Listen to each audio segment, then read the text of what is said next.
Hi, hello, I missed you all so much. Welcome back everybody to yet another daily cooking stream.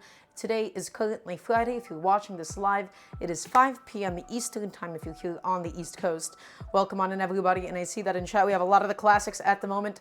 We have Rabbit, we have Jack joining us, we have Natural Beast Bay, we have Sarah, Trash Can Cat Mom, hello, looking for Kingdom. Welcome on in, hello, hello, hello. It's good to see all of you again. Hope you're all having a really beautiful day today. So, everybody, one little update. I have a new little display for my chat. So if you ever feel like I'm looking down to like this corner too much, just let me know. This is where I have set up like my little screen so I can talk to you all a little bit better than before. Also, hello to Lethargic Monkey. It's good to see you again. It's been a little bit. And also hello to Dolingo. As always, welcome on in. Chef, what are your thoughts on air fryers? Asks LF Kingdom.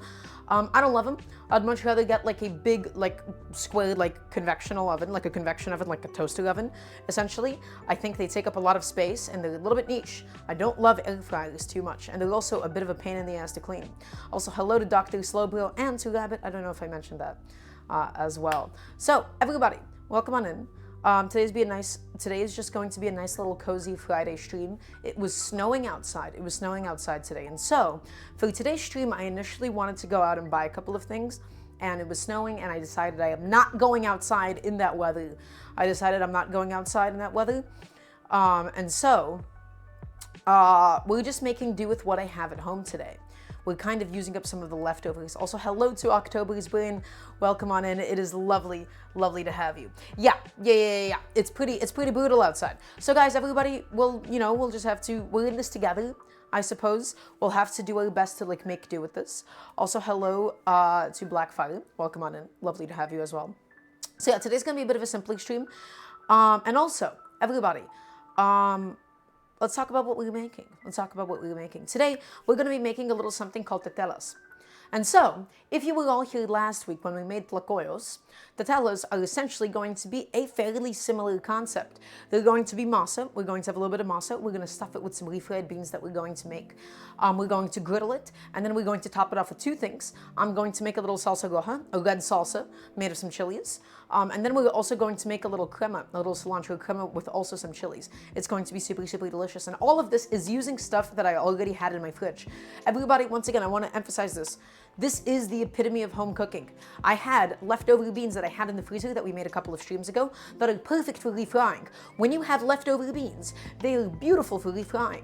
And refrying is a bit of a misnomer, right? It's more like it's recooked, right, instead of like refried, but we'll be able to season it up a little bit more. We'll be able to inject some more flavor, and we'll have some super delicious mashed up beans. We're gonna stuff it inside of the masa. We're gonna have this really delicious spicy little salsa. I'll talk to you all about the chilies, and we'll have a little crema as well while we're at it. Yes, home cooking is the best cooking, Rabbit, especially because that's what we're doing here. I'm teaching you all how to cook at home. I'm teaching you all how to make cooking at home exciting and interesting, and so it's lovely to have you. Everybody, 2 bits of housekeeping. Once again, we won't be able to display chat messages on screen anymore for the next month or so because the service went down that I was using, so you'll have to stay with me.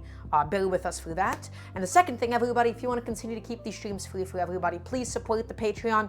Somebody type in exclamation mark Patreon in chat. Scroll down to the About section. Go click on the Twitch panel.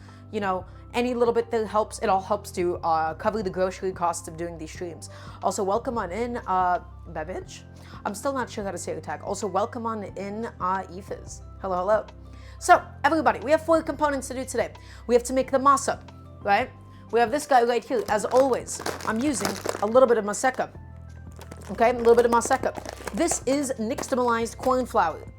Okay, nixtamalized corn flour is essentially corn that's been processed a little bit, I believe, with an alkaline, or maybe just a lye. I'm not entirely sure about the chemical, know-how of the process, but what that essentially does is it makes the corn a little bit more bioavailable in its nutritional value, and it changes the taste and the texture. Okay, when you're doing this kind of a stuff at home, my friends, let me tell you, homemade tortillas, using homemade masa is so easy. Everybody should get into the habit of doing this. This is super easy. Anybody can do this, and you're going to make some incredible tortillas, or in this case, tetelas, or tlacoyos, or whatever else you can possibly use masa for. Everybody, getting into the habit of making your own tortillas. Trust me, the product that you will get will be leagues better and ahead of what you get at the store. How many times, I have a question for you. How many times have you gone and bought tortillas at the store? Okay, corn tortillas. First of all, rubbery, okay, and kind of bitter. And then you look at the ingredient list and it has all this other nonsense inside of it that it does not need to have. Corn tortillas should just be the masa and water. That's all that it should be. Super simple, super easy. And yet, store-bought corn tortillas are so bad. Unless you have a local tortilla like factory near you, right? If you like live in like a slightly more Hispanic neighborhood, at least in the United States, chances are you might find a place near you that sells tortillas like that. Those are also fantastic. But in the event that that is not available to you, my friends, I encourage you. It is so easy to make your own tortillas at home. Also because I am an avid dough hater. I hate making any kind of dough at home. I always think it's a bit of a headache and it always makes a bit of a mess. Corn tortillas are so accessible, it's barely even a dough. Okay? It's just two components, it's two ingredients, and there is so much intuition. There is not like an exact recipe, it's super easy. Okay, does everybody got that? I want to hear a nice yes, chef. I want to inspire all of you to make your own tortillas and to make your own masa at home. Okay? So, let's have a little sip of water. And let's move on. My friends, cooking at home is a constant race to use things up before they go bad. That is what it means to actually cook at home. Okay? And this is another thing that we need to use up. I have all of these little red chilies. I believe these are technically bird's eye chilies. And you might be asking me, oh, Daramgar, these aren't traditional in Mexican cooking, and you'd be absolutely correct. However, guess what? We need to use these up because they're going to go bad, and I'm going to show you exactly how to process these and make a really beautiful salsa out of them. Cooking at home means adapting the things that you have and stopping them from going bad sometimes, okay? And these chilies are no exception. They're super, super spicy. They're a little bit fruity. They're going to bring a lot of heat to the salsa. It's going to be really, really delicious, okay? And also, I feel like I look kind of cool. Yeah, when I hold one in my mouth like that. Okay, next. Next thing that was about to go bad, my friends, that we had to get rid of. I had this big bunch of cilantro. Also, Duolingo, you want me to eat it? Somebody has to pay me like $25. Somebody has to donate like $25 for me to consider to take a bite out of that. I did that once, it was a mistake.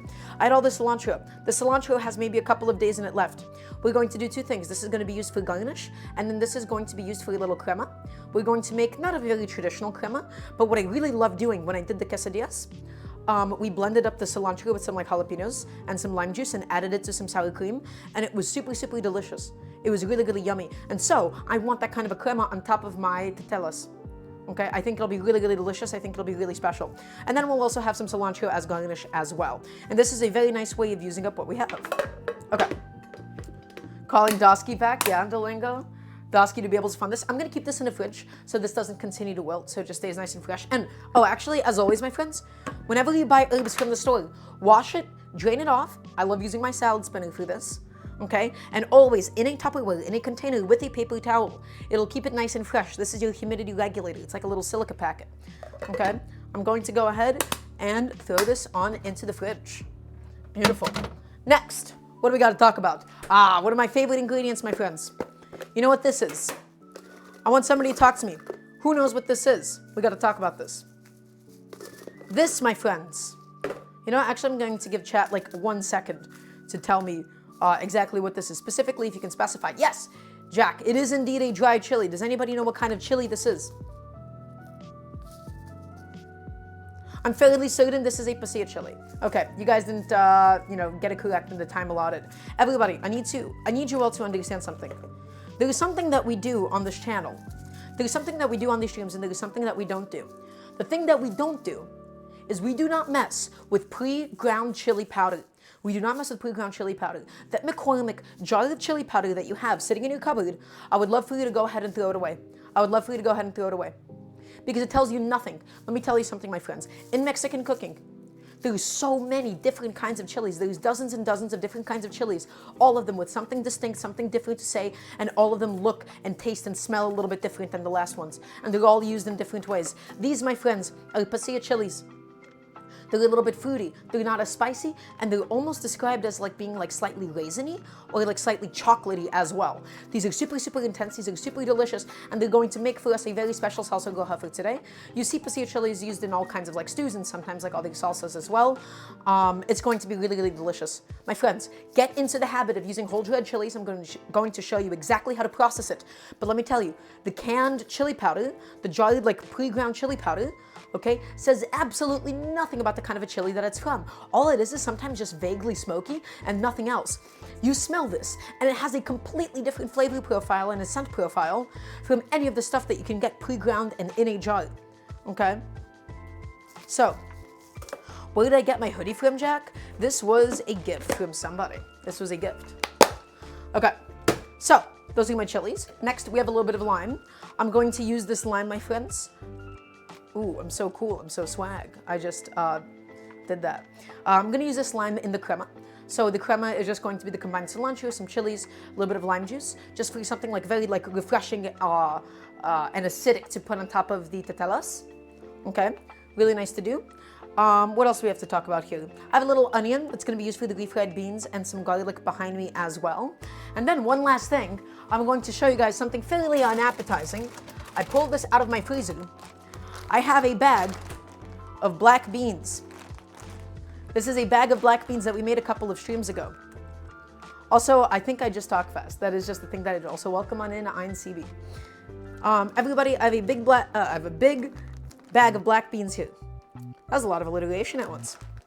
So these bad boys we're going to make the refried beans with. This is my favorite thing to do with leftover beans. These are super delicious. They're seasoned with the sazon, with the bouillon, with some cumin, with some oregano as well. It's full of spices, okay?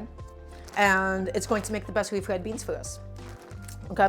So I'm going to go ahead and throw that into my fridge really quickly because I don't know when exactly I'm going to be using that yet. And with that being said, everybody, that was all of the ingredients for today. It's going to be simple. We just have 4 things to prepare and we're going to do them. First thing we're going to be doing is going to be the actual masa, the actual mix of the corn dough with which we will stuff.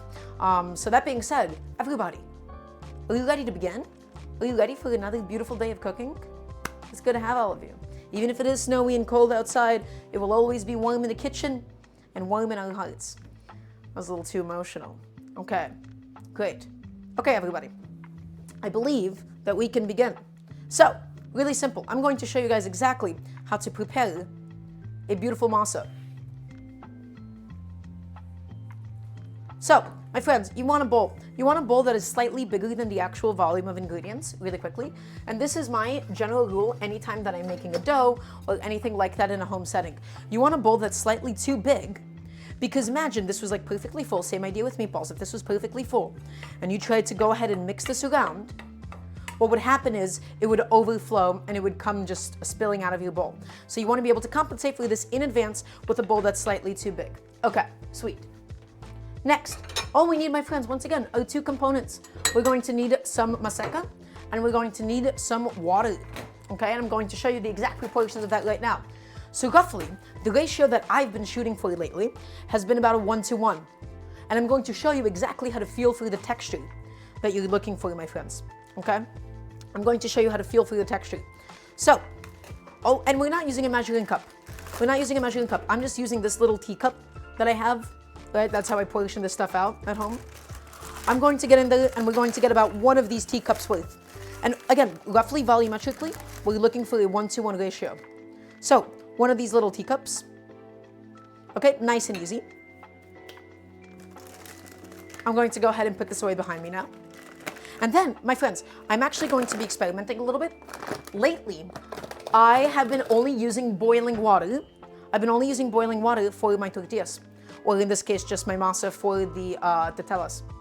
Okay, and we're going to be changing things up a little bit. I have a feeling that my boiling water for my masa has actually been accidentally drying out my dough as it sort of steams away.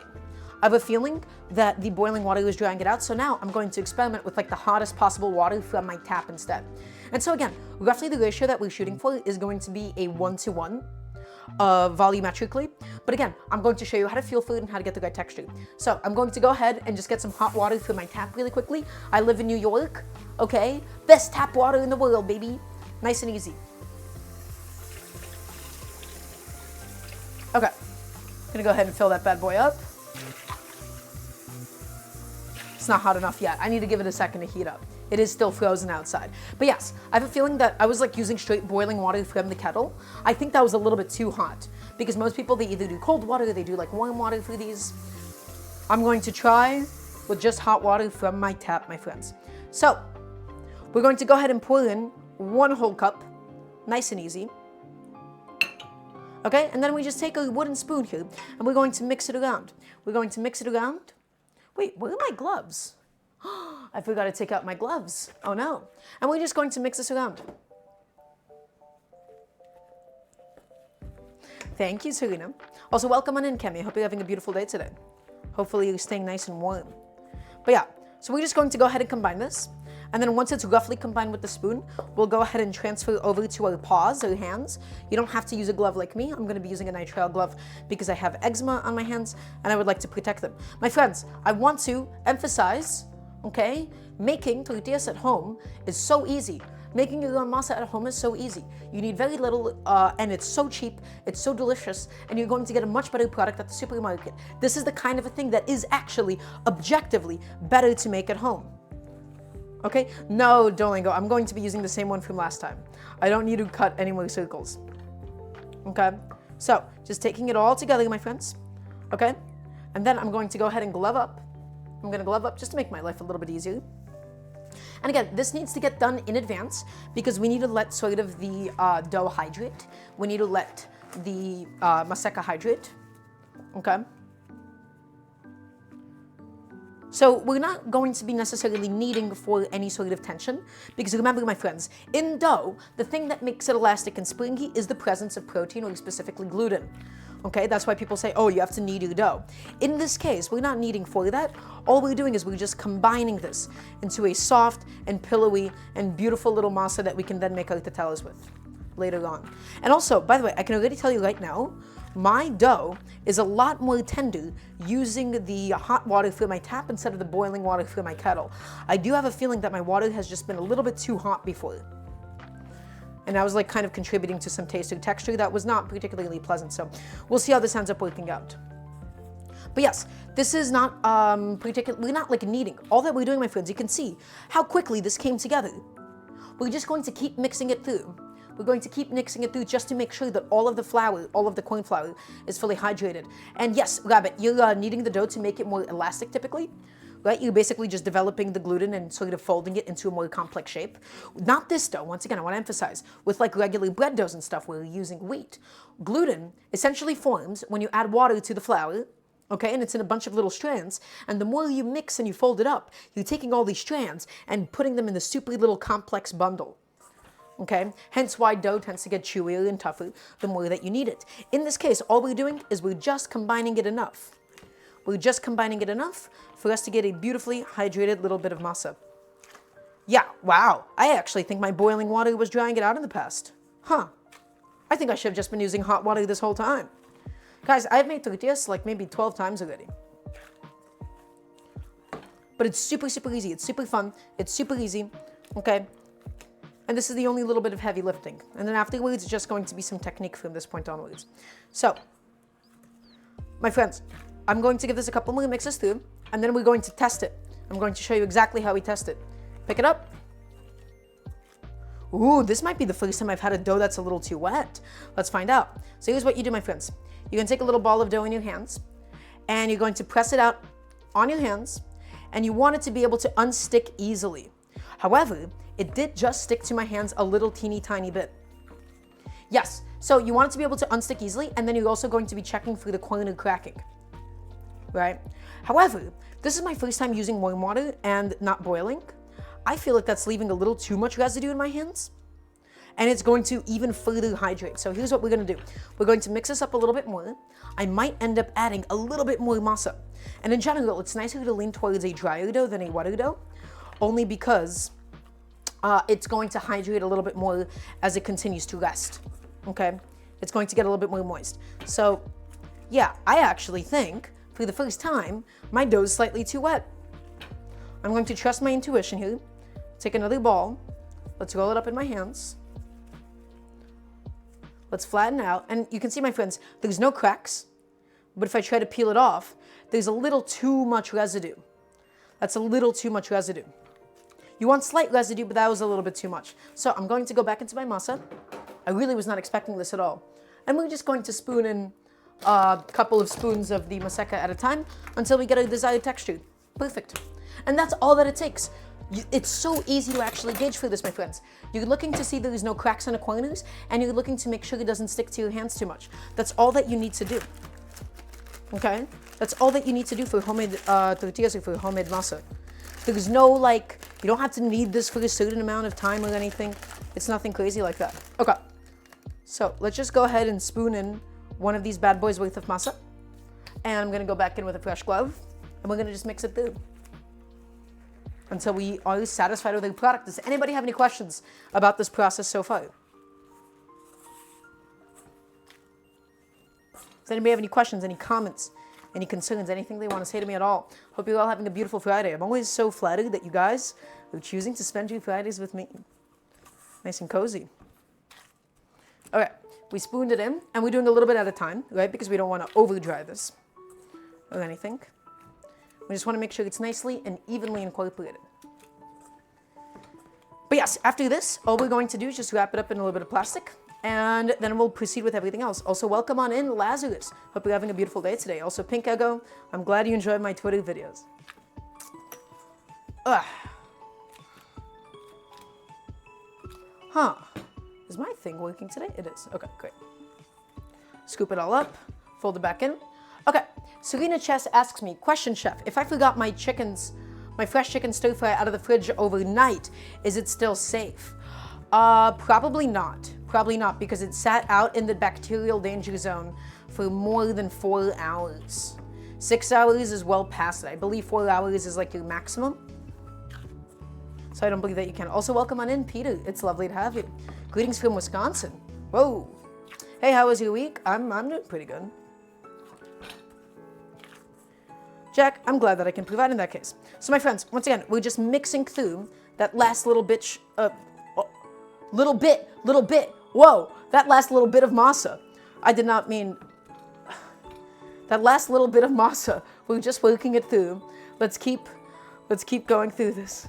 Let's not, no, let's not clip that. I'm trying to be, this is a family-friendly stream.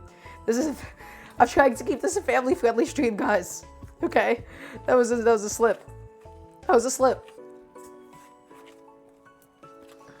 Okay. Let's take this, let's ball it up in our hands. And I can already tell you, my friends, this is a lot better. It's not cracking, and it's leaving a lot less residue in my hands. Okay, so that's the texture of the masa that I want for today. Let's take it, we're going to ball it up. Once again, let's just give it a little check, peel it off. It's not leaving a residue anymore. Perfect. So, all we have to do, my friends, last step, is just going to be taking it, balling it up, and we're going to wrap it up with plastic. That's all that it takes, just 2 ingredients. And my friends, this is my first time using just like warm to like hot water and not boiling water. I think my boiling water was actually just making my dough a little bit too dry before. So I'm balling it up to get rid of like any cracks, to just make sure there's like no air exposed anywhere on it. You can do this too if you want, just to have fun. Yeah, this is maybe my nicest texture of masa so far. And we're gonna take a little bit of plastic wrap.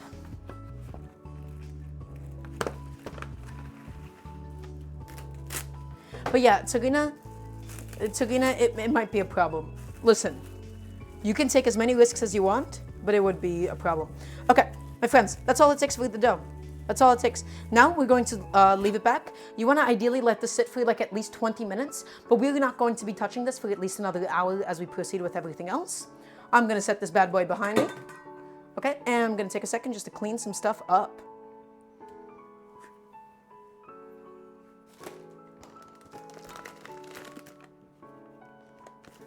Boop. Today's going to be a nice, cozy, chill stream. And so, my friends, you might be watching the stream. I have a question. How many people here were around for the Tlakoyo stream from last time? How many people were around for the Tlakoyo stream? That was last week when we also did like the folded and stuffed masa. And it was really, really good. Okay, so For everybody that's here, this might be a little bit repetitive. This might be a little bit repetitive because it's actually going to be a lot of the same concepts. We're going to be making a salsa, it'll be a little bit differently. We'll be rolling it out, we'll be stuffing it, we'll be making refried beans. A lot of this is going to be the same, but hopefully it's going to come out better than it did last time because I'm going to be a little bit more confident about my shape. Also, sister has asked me, have you ever been to Mexico? And the answer is yes, when I was about 13 years old, I think. Do I have a picture of him then that I can show on the screen? Hold on, I might have a picture of him then. It might not be on my phone though. Let's see, because I'm curious. I know for the fact that I do have a photo of me in Mexico. Although I can't seem to find it at the moment. Oh well, another time. Yes, and that's when I fell in love with Mexican cuisine. That's where I fell in love with tlacoyos specifically. And last time was a very special experience. And so, this is going to be, everybody, tetelas are going to be fundamentally really, really similar to tlacoyos. It's just the shape of it is different. It's going to be like a little triangle. Also, welcome on in, Sir Baran. Okay, so we are done with one of the components for today. We finished up one of the components, which is we made the masa for today. And now we have 3 other things that we need to make. We have to make a little crema. We have to make a little salsa roja. And we also have to make the refried beans for today. So, is everybody ready to begin? We got some prep to do. We got some things to take care of. Are we ready? You know what I want to hear? I want to hear a nice resounding yes, chef. There we go. Perfect. Okay. I believe my bench scraper is right here behind me. Beautiful. So my friends, let's begin with the salsa. Let's go ahead and do that now. Let's go over here once again. I'm going to take this little guy out of the oven. And so my friends, as always, one of the most important flavors, one of the most important techniques in Mexican cooking is always going to be the element of the charred. It's always going to be the smokiness. It is always going to be the intentional burning of something to get a little bit of extra smokiness into your final product, into your final dish. Okay? So that's exactly what we're going to do. We have all those beautiful little red chilies, and we're going to pop them under the broiler, and we're going to char them and get them really, really nice and smoky and delicious. Okay? And I don't mean just caramelize. I don't mean just roast. I don't mean just to soften or get them sweet. I mean to properly and fully char them. Okay, so sheet tray with a little bit of foil on it, just to make cleanup a little bit easier later on. Okay? And then I have all of my beautiful little red chilies here. So once again, I believe these are Thai bird's eye chilies. Not particularly traditional to use these at all, but the reason I'm using these is because I had these in my fridge. And we're going to make them taste, very, very similar to everything else that we want for today. Okay? But the only thing I want to do, I want to get some of the fruitiness out of the chili. Okay, just like you, fruity. And I don't want necessarily as much of the heat. I don't want as much of the heat. The reason for that is because these can just be overpoweringly spicy. I want to be able to taste the chili. I want to be able to actually get the sweetness out of it. I don't necessarily just want to experience the heat. And so in order to do that, we're going to have to go in there manually, and we're going to have to take all the seeds out. Because when it comes to chilies, the majority of the heat is held in the white part and in the seeds. Okay? And then there's still going to be plenty of heat, don't you worry. There will still be plenty of heat in the flesh portion itself. But significantly less. It's going to be a much more manageable amount for me at least, okay? So here's what we're going to do. We're going to take these bad boys and we're going to cut them all in half. I should have gloved up both my hands. Also, chef, would you go to Europe for a travel and cooking vacation? Jack, I would love my own travel food show. I think I would do an amazing job of it. Also, Lethargic Monkey, do I watch anime? I do, kind of. I'm very critical of a lot of anime. I don't think a lot of anime is good, but recently with a certain somebody, we started watching Nichijou, and Nichijou is pretty fantastic. But I'm very critical of a lot of anime, despite me having 2 anime tattoos on my wrists from Hunter x Hunter. This is Nanika, or Alika. And also one on my shoulder. But I am very critical of anime. Okay, so. Oh, she's wonderful, Jack. Thank you for asking. Would it do a cooking stream with super hots as an Iron Chef style ingredient? I don't think I would do that because I want to teach people how to cook at home. I'm here for both entertainment and also educational value. So if I'm educational, that is all of the function I need to fulfill. So these chilies are actually going to be a little bit difficult to slice in half. I'm trying my best. They're just really small. Your smaller knife would have been a little bit more ideal here, but that's okay. We're going to take these bad boys and we're just going to give them a nice little slice in half, each of them. Okay. Come on, big boy. Let's get into it. Ugh. Yeah, not the easiest thing to do. Not the easiest thing to do at all. I should have gotten a smaller knife, but that's okay. Today I'm just Crema moding. This is my Crema knife. Okay, come on. Yeah, these are super small. This is not a very traditional way to like use up chilies like these, because you would typically want to like keep all the seeds inside. You want to get all that heat. In this case, I want to really try to extract the flavor of the chili, my friends. And thus, we're going to cut these in half solely to take out the seeds. Okay, beautiful. And now that we have cut these in half, there's a couple of ways to go about this. There's more than one way to skin a cat or de-seed a chili. I'm just going to use the side of my knife, and I'm going to scrape it off. Nice and easy, just like this. Let's get the majority of the seeds out. You don't have to worry about getting all of them out. You just want the majority out. You want the majority of them gone. Okay, we don't want the majority of them finding their way into the salsa. Again, these are fairly hot, and I want to be able to taste the salsa. It's still going to be super, super spicy at the end. But this way, we actually get some of the taste of it out. I also definitely inhaled one of the chili seeds at some point, and I'm not entirely sure how it was possible. Also, welcome on in, 07 Liam. Also, wait, are you the same Liam Dina, or are you a different one? Because there's two people that go by Liam here. Okay, let's go ahead and scrape all that off. Have I ever cut into a chili and found a bug? Yes. In fact, rabbit raisins. Recently, we had a thing of chipotles that were infested with spiders. That happened live on stream. I freaked out. That was terrible. Yeah, Duolingo, we do not talk about this. I had to throw away some chilies when I looked into my thing of eyeballs and my chipotles, and I was like, wait a second. Also, John Dahlia, thank you so much for the 10 gifted subs. Whoa, welcome on in. It's lovely to have you. Is there a clip? No. Well, actually, maybe. I don't know. I don't want to relive that experience, though. Welcome in, John Dahlia. Thank you for the subs. That's very sweet of you. So we're going through all of these, my friends. We're going through, ooh, I ended up splashing chili seeds all over the place. Thank you, John. Also, wait, everybody, are you hearing these sub sounds today? I feel like they're not actually coming through, and I'm not sure why. Did everybody like hear the notification sound? You guys heard it? Okay, I think just on my end, some audio stuff ended up messing up, but that's okay. Don't worry about me. So, last few chilies.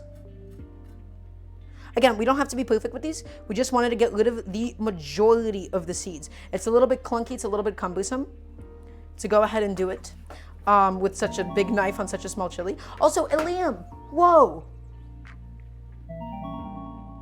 Thank you so much for the 25 gifted. Good Lord. Thank you. That's crazy. Everybody please say thank you to Eliam. That's very, very sweet of you. We got a level 7 hype trade just immediately because of that. That's crazy. Thank you so much, Eliam. It's very sweet of you. Okay, my friends, so take a look. We had all those chilies. I didn't really count the ones that I had. This is just whatever we ended up left with, okay? And these bad boys, we're going to go ahead and pop them onto the sheet tray. Eliam, once again, thank you so much. That's really, really sweet of you. Okay, pop them onto the sheet tray. We're gonna have it be flesh side facing down, skin side facing up. One by one, I'm just going to go ahead and arrange these. And again, I really want to emphasize, we're going to char these. We're going to get these really nice and smoky. It's going to be super, super delicious. Okay? Smokiness is one of your most essential flavors. It's one of your most essential ingredients in something like Mexican cooking. And it's one of the things that people forget about all the time, and they really, really shouldn't be. Okay? So look at these, all these beautiful little chilies. But we're not done yet. The other component that we're going to be charring at the same time is a couple of cloves of garlic. Okay? And these bad boys, what's really nice about having whole cloves of garlic like this, all we really need to do, we don't have to smash them or anything. We can just cut the butts off, and then we can put it down, skin and all. Because think about it this way, the garlic, if this burns too much, this gets really, really bitter, this gets really acrid, this gets really unpleasant. The garlic skin is a natural shield to stop it from burning a little bit too much. Okay? It's this natural buffer, it's this natural barrier, this natural protectant. So the garlic is going to get slightly charred, it's going to get slightly smoky, but not as much as the chilies are. So that lets us put it in all at the same time. So, my friends, once again, my broiler was preheated. It's nice and hot. I know this doesn't look that impressive, okay? But we want to get this all nice and smoky. We want to get this nice and charred. It's not going to take too long. We have very few chilies in here. okay? And then we're going to take it out and then we're going to boil it. So that's going under my boiler. Beautiful. And then, my friends, let's talk about actually preparing the pasilla chili that we have. Beautiful. Oh, gorgeous, isn't it? Let's do 2 of these bad boys. Okay. These are my pasilla chilies, my friends. Also, Serena Chess asking me, is liquid smoke abominable or is it acceptable? The answer is, I feel like I don't like the taste of liquid smoke. I don't know if this is entirely placebo or not, but I swear, I can tell especially vegan restaurants, they love using liquid smoke. I can spot liquid smoke in something a mile away. Okay, my friends, I want to explain something once again. In this stream, in this channel, and something I want you, I'm talking about you. The thing that I want you to get into the habit of doing at home is working with whole dried chilies. These are not the same as your pre-ground chili powder. They're not the same. They're not the same ingredient. There's so many different kinds. This, my friends, is a pasilla chili. These aren't particularly spicy. They're fruity, just like you. I know what you are. Sorry. They're a little bit fruity. They're a little bit almost chocolatey. They're a little bit raisiny. And in the oven right now, in the broiler, or if you're British, you would call it a grill, we have charring the bird's eye chilies, which isn't traditional, but typically you'd use like some herbals for like a salsa roja. These are really good, my friends. So here's what we're going to do to prep them. I am going to grab a pair of kitchen shoes. Nice and easy. Okie dokie. Grab a pair of kitchen shoes. So these aren't the freshest pasillas. You can tell with the way that it kind of like cracked. Typically you want these to be a little bit more leathery and not as like dried per se, but it's okay. We'll make do. Okay, and so we just want to get the seeds out. In this case, the seeds don't really carry heat, but they just carry some of the bitterness. Okay, they don't have like a lot to offer in terms of flavor.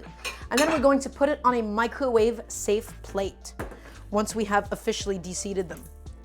Okay, you might be asking me, oh, Daramgar, are we going to be microwaving these chilies? Yes, this is a method I stole from J. Kenji Lopez Alt, where instead of like soaking them in like hot water or anything, we basically, or like toast them beforehand. We get a little bit of extra flavor out of it by almost toasting it in the microwave for like 20 seconds. Super easy, super quick. So we're just opening them up and we're getting rid of all of the different seeds on the inside. Okay, because they don't have much to offer for the salsa. I'm gonna do the same with the other one.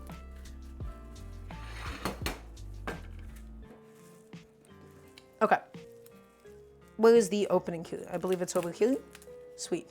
This one's a little bit more leathery. This one's not as dried out as the other one was, meaning we can just split it down lengthwise. And again, there's no right or wrong way to do this. It's all gonna get blended up, but look at how many seeds we just got rid of. And yes, it does look like fruit leather because rabbit, this essentially is fruit leather. Dried chilies are basically the same as dried fruit. They are a dried fruit, correct? So, and again, if you're missing a few seeds, it's not a huge deal. Okay, the only thing we're going to do is we're just going to tear this up into a couple of chunks. Just spread it around. And where do I get those? Eliam, I got these at my local Mexican market. If you don't have one available in your area, I'm sure that you can buy a whole bunch of them dried online. My favorite ones to have, pasillas for like the fruitiness. I love having arbos for the heat. I love having chipotles for the smokiness. With those 3, you can basically make anything that you want. And in the meantime, my friends, guess what? Ooh. My chilies have officially dried. Well, they've officially charred, excuse me, in the broiler. I'm going to show you those in a second. I coughed because, let me tell you, dried chilies have a tendency to release a lot of capsaicin, especially when I'm about to put those in a microwave. Okay, I'm gonna show you these bad boys right now, okay? So, woo, I know you guys actually can't see them too well from this angle. They're super, super tiny, but these, my friends, these are my beautiful little dried bird's eye chilies. Dried and slightly charred. Okay, and these are going to add the heat into the salsa. I know you guys can't see it too well at the moment. We're going to go ahead and throw these into a little saucepan, just like so. We're going to set aside the garlic, let that cool for a sec. We're just gonna pick up each of these little chilies, the beautifully charred ones, okay? Just toss them inside, toss them inside. Okay, is the sheet tray still hot? It is. And we're going to fill this up with water in a second and we're going to get this boiling. Ouch. So the beauty of having the garlic, my friends, once again, in the skin is that you can easily just pop it out. Look at that. You can just easily pop it out, okay? Really nice and easy. And that way, you know, it just comes out and we don't really have to peel them or anything. Why do we boil them? So Liam, we do that to further soften it. In order to make a proper salsa, you don't want still like a completely raw chili. You want them softened enough that you do that. Okay, this bad boy, these pasilla chilies, I'm going to throw them in my microwave to basically toast them. We don't need to char these. We just want to toast them for about 20 seconds in the microwave. I'm going to just throw this little bit of foil away. We have no use for it at the moment. And while I am at it, I'm going to put these sheet trays back in the oven. It's okay if it's hot and it just cools off in an oven. It might damage my sheet trays over time, but I don't really mind. Ah, lovely. So, guess what? My pasilla chilies are also toasted. This is not something that you want to get a whiff of, but it does smell a little bit chocolatey. It smells a little bit raisiny. And also, Liam, Dosky is currently at a concert. So, my beautifully toasted pasillas. We're throwing all of that into my little pot, my little saucepan. Excellent. Exactly as it should be. Okay, remember, these gloves, they worked with so many different chilies at this point. We absolutely want to take them off. Otherwise, I'm going to start touching my face and my hair, and it's going to be a disaster. Okay. My friends, a little bit of drop of water. And again, we're boiling this to soften it further so that we can get a beautiful little salsa out of this. Okay, we want to boil all of this. We want to get the chilies nice and soft. We want to get our pasillas, our garlic nice and softened. I guess you guys can't really tell too much about like what's going on inside of this pot right now. It's a little ambiguous at the moment. I don't know if you guys can tell what's going on in there. It's a little busy. But we're doing our best, okay? We're trying our best. Okay. Everybody, are we following along so far? Does everybody understand what just happened? We've accomplished 2 things so far. Let's do a little recap session. So, the first thing that we did, my friends, we made, I'm not from Boston, I'm from New York. We made this little bit of masa.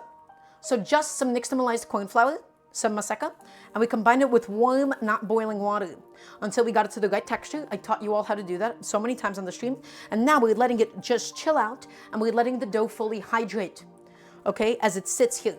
We're letting it hydrate in plastic so that the outside of the dough doesn't dry out, and we're letting it sit and chill. We don't have to worry about any gluten development. This is corn flour, not wheat flour, right? But the reason we're still letting this rest is to hydrate it. And then currently on the stove, I have going on my toasted pasilla chilies. Okay, I did my toasted pasilla chilies. I have some garlic cloves, and I have my, not my herbal chilies, but my Thai like bird's eyes that I wanted to use up. So we took the seeds out of it so it's not too spicy. And then we put it under the broiler to char it. Because remember, my friends, the idea of the char, the idea of the burnt, the smokiness, it is one of the most important flavors in Mexican cuisine that people do not talk about enough. It is essential to making proper Mexican food. It is essential. Okay, and so the idea is this. We're going to basically boil this. We're going to soften up the whole thing, okay, because we have like the dry pasilla chilies. We want to essentially reconstitute them in the water. We're going to let it cool off a little bit. Ooh, it was all pretty spicy. And then we're going to blend it up. We're going to then blend it up, and we're going to blend it up with a little bit of oil. You don't have to necessarily make your salsas with oil, but the reason why doing it with oil is a really, really nice touch is because it allows it to become very nice and smooth and creamy. This is sort of like a taqueria style salsa that's like really, really smooth and homogeneous and creamy, although you don't have to do that. But a little bit of oil goes a long way with these kinds of things. So that's happening all in the meantime. There should be a sub goal where I stop everything and eat and drink the ingredients regardless if the recipe is done. What if I just took a bite out of the masa, Luke? Is that one? Like, just take a little bite out of it. Also, it's lovely to see you. Welcome on in. So, the salsa is currently happening right now, and we're just going to give it a little stir. We don't want this water to like evaporate per se. We just want to make sure that everything is very nicely submerged inside of it at the moment. Okay. So just submerge all of it. And again, the goal here is just to soften the garlic, just to soften up the chilies and get them to a point where they can be blended. Because if it's too dry, it's not going to blend well. It's as simple as that. Okay, and then it has to be cooled off before you pop it into the blender. Okay. It's like watching a nicer Gordon Ramsay. Kevin Cito, it's not like you're just watching a Gordon Ramsay, you're watching a better Gordon Ramsay. Because that guy is a hack, and he does not know what he's talking about. Okay. I will say my lighting there, not the best. We're gonna figure out our lighting at some point or another. Sorry, I ask, chef, salty or sweet popcorn in movie theaters? I'm butter. I douse mine in butter with a lot of salt, an aggressive amount of salt, and it has to be buttery. For me, a popcorn is all about being a vehicle for the fat. Yes, I can infinitely rant about Mr. Gordon Ramsay. Aw, really, Evil? You would do that for me? Thank you, that's so sweet. I'm twirling my hair for you. That's so romantic, isn't it? Okay, so the salsa is currently going at the moment. And now, my friends, we have 2 more components that we need to make. We have to do the stuff with the refried beans, and then we also have to do the stuff for my crema. Okay, and the crema is going to be really, really simple. It's going to be cilantro, it's going to be a little bit of lime juice, and it's going to be the crema. So let's talk about this now. This is inspired from the time that we did the quesadillas. I should not have put my hand there because now it is covered in all the bird's eye chilies. What was I going to say? Yes.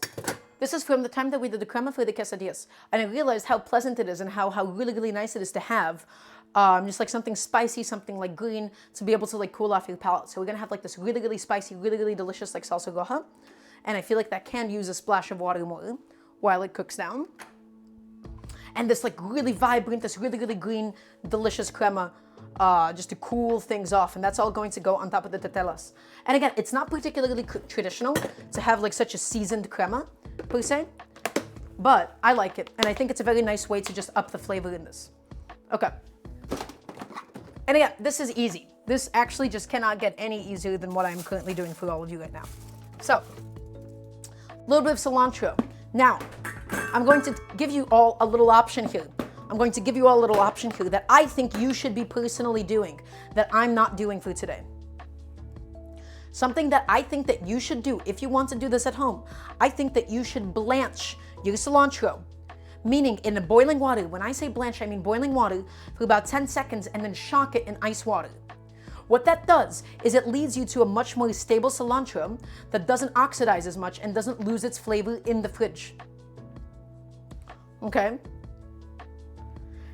10,000 bits to touch my eye after handling chilies.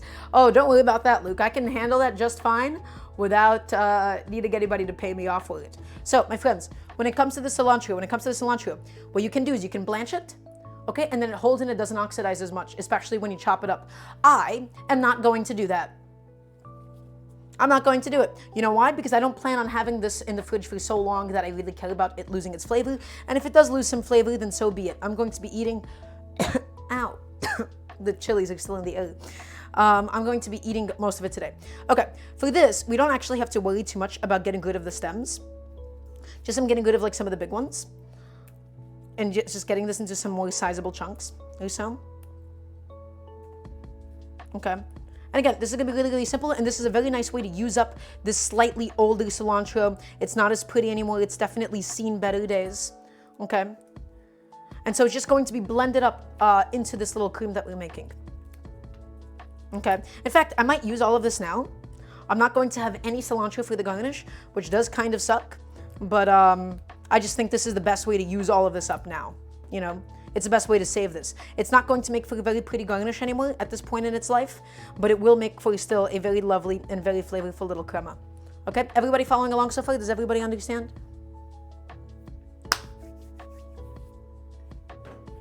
Okay, good.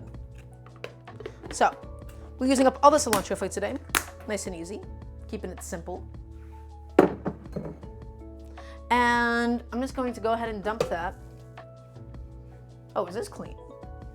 It's wet, but is it clean? Yeah, I think it's clean. I think it should be fine. Okay, and we're gonna take this bad boy and we're just gonna dump this in the blender right now. Don't really, you know what? What we can do, actually, we can dump this in later. We can like blend up the other ingredients for the crema and add the cilantro in afterwards, but you know what? We're not gonna micro it that much. We're going to keep it very, very simple for today. So, cilantro into the blender it goes. Okay, next, we're only going to need about 1 garlic clove for this because it's gonna be raw and it's going to be completely pureed. My friends, you need to understand how garlic works. You need to understand how garlic works. So, garlic, the finer it's minced up, the finer it's ground, okay, the more potent its flavor is, the more pungent it becomes. And the reason for that is because of the production of a little something called allicin, which is responsible for the pungency in garlic. It's why, if you were to say roast a whole head of garlic in like a little bit of foil or something, it wouldn't be very pungent because you didn't crush it when it was raw. The more you crush and you mince this when garlic is raw, the more pungent it's going to be. So 1 clove is going to be plenty for what is essentially just a raw crema. Okay, we take it and we're gonna smash it with a bench scraper. Just 1 little clove for this. 1 little clove.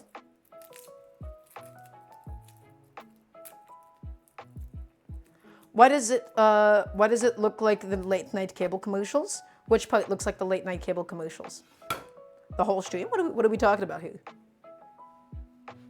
Actually, let's scooch that up a little bit so you guys can see better. Okay, lovely. I'm going to go ahead and take that and put that into a waste bowl. And the only thing we're going to do, I'm talking too fast. I don't think I'm talking too fast. I think the chilies are still in the air. This is just my style of talking. But if others are struggling to understand me, then that's fine too.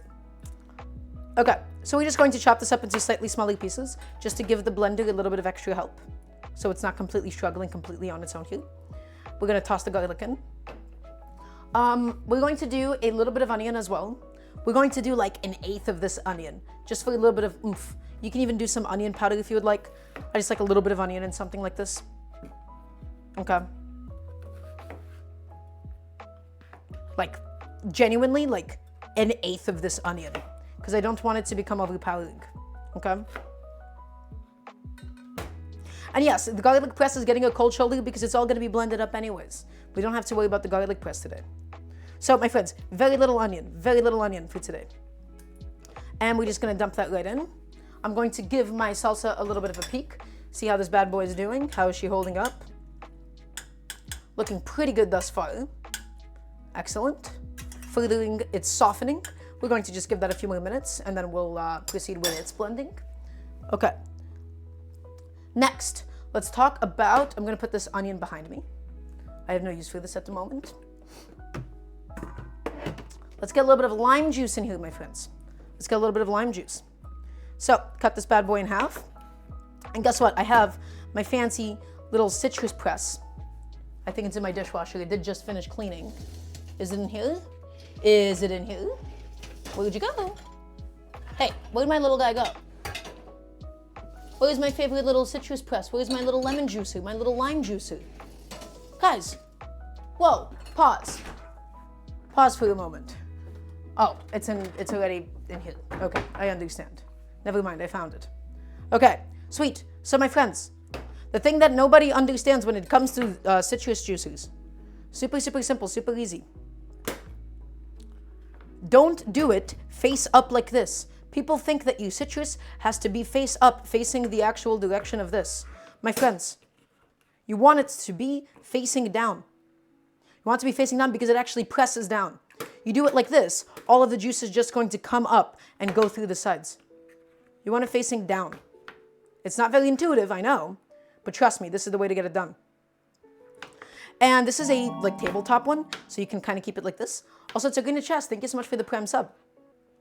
We're gonna take this bad boy and we're going to juice it. What's really nice about a tabletop juicer, by the way, something like this that can stand nice and flat, is that I can apply a lot of vertical force to it. And guess what? Look at all of the lime juice that we're getting out of this bad boy. Out of just half a lime. I've seen people use it the wrong way all the time. Okay, and then let's get the rest of it out. Perfect. All that lime juice just going inside. We might end up using the whole lime. I don't really know it yet at the moment. We'll just have to gauge how acidic it is. Because remember, the acidity of something like this really does tend to vary quite a bit. Okay? The acidity of something like this does tend to vary, so we have to be nice and patient with it. We're going to basically blend it up and give it a little taste after. Okay, the saucepan, the stuff for the salsa has actually now blended, or has actually now cooked. And so, we're going to just let that cool off before we blend it. Because I'm going to be doing it in my like little NutriBullet. And so it's going to be like this enclosed blending system. Okay, so at the moment, we just have a few things. We have the onion, we have the cilantro, we have the lime juice, and we have a little bit of garlic in here. Next, we're going to do just one of these chilies. Just one of these bad boys. And we're going to keep the seeds in because I do want some heat. I just want one of these bird's eye chilies, my friends. And I'm going to just chop it up into slightly smaller pieces, just to give the blender a little bit of extra help with this.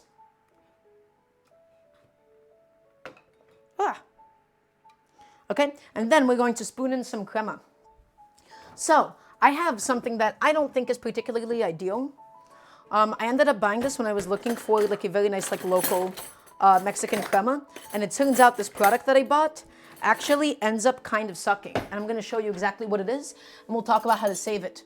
This was the Crema Mexicana that I bought. You can just use like regular sour cream. It doesn't have to be like Crema Mexicana or anything.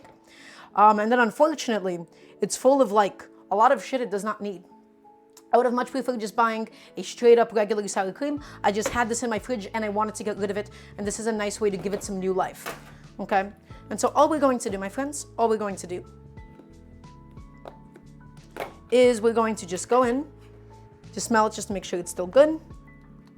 We're going to mix it up a little bit. And yeah, it has like stuff like cornstarch with some gelatin in it that was completely unnecessary. Also, welcome back, John. So we're just going to mix it up and we're going to spoon in a bunch of this crema inside, okay? And so what we're just looking for is this really, really delicious, vibrant color out of it. Hopefully the cilantro will do a good job of that. We'll get some of the aroma out of the lime, right? And it's going to be this really, really delicious, creamy topping for the Tetelas for today. Okay, I'm going to just actually probably blend this bad boy off the camera because setting it up would be a bit of a nightmare. And ideally, my friends, I would really, really love to get a KitchenAid. You can go to my wish list, !wish list, if you would like to be able to help out with that. I'm going to blend this off camera, and then I'm just going to show you all what the final product is like. Does anybody have any objections to that? Does anybody have any problems? I'm asking for objections like this is a marriage, but in reality, I've already decided. Thoughts on xanthan gum as a thickener? The death owl. I think xanthan gum is great. I just don't have much use for it in a home setting, unless I'm trying to like particularly impress somebody. And also, really quickly before I continue, I'm gonna rinse off my knife because this is a carbon steel knife and it just handled something acidic, which has the chance to, of course, rust my blade. Okay, and I'm not gonna mess with that at all. So I'm gonna just rinse that off really quickly and I'm gonna wipe it down and make sure it's nice and dry. Right, I love carbon steel knives. They hold an edge beautifully. They're super nice to use. But you just gotta wipe it down every so often. And everybody, once again, if you have any kind of questions at all, I'm happy to answer. Jack, you asked me, do I eat yogurt? I do like yogurt quite a bit. I do like yogurt.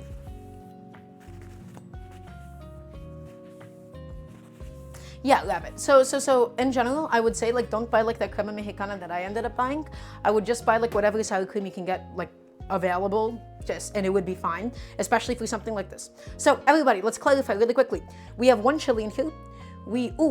I actually forgot one thing. We didn't put any salt, but we have some of the Crema Mexicana, we have some of the cilantro, we have some garlic, and we have some onion, and we have one chili and a bunch of cilantro. And this is going to make a very delicious topping for today's Tetelas, okay? So I'm just gonna hit this bad boy with a little bit of salt on the inside, not too much. Great, because the goal of this is just to be like acidic and for it to be nice and herbaceous and just to cool everything down, okay? And I'm just gonna throw that into the blender. New York City being as loud as usual. I'm just letting that go. I'm letting it happen.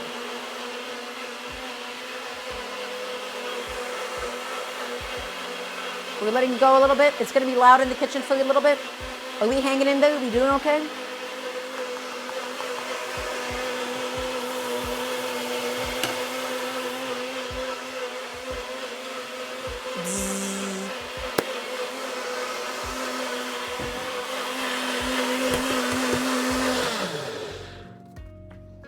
That seems to have done a pretty good job, I think. We're going to give it like one little shake. It's important that your cream was cold because especially for the cilantro, you don't want to heat it up too much. You'll end up killing a lot of its flavor. So we're going to give this like one proper shake. Make sure especially the chunks of the chilies and the garlic like get nicely blended in there. Right, that's the important stuff. And we're letting it go a little bit longer. It's my little dance.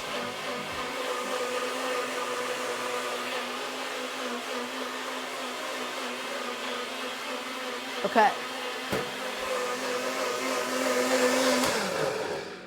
Enough out of you. Let's go ahead and take a look at it. Let's see what's happening. Beautiful. That's a lovely little crema on the inside now, my friends. Look at that. Really nice and acidic. You're getting the lime juice, you're getting the cilantro, you're getting a little bit of chili, a little bit of the garlic, some of the onion. And now we're just going to taste this for seasoning, and then we're going to put into the fridge. So, my friends, you need to understand something. Garlic, when it is at its most pungent, when it is raw garlic, it tends to react to things that are acidic, and it tends to react to oxygen, meaning it loses some of that pungency the longer it sits. At the moment, when I taste it, I'm expecting the garlic to be too strong, because as it sits in the fridge, it should end up mellowing out a little bit. But right now, the thing I'm tasting for is going to be for the salt component. And all of my teaspoons are in the dishwasher. Oh no. Okay, let's give that a little taste. Great. A little bit spicy from that one chili that we added.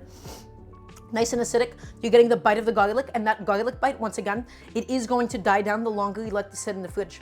So that's why we did this so far in advance, my friends. We did this so far in advance just for it to have a little bit of time to mellow out. But right now, that is really delicious, that is really fresh, and that is going to go excellent on top of the tetelas. Okay, so not very traditional for us to do, but it is really, really delicious. It's this really pretty, very gentle shade of green.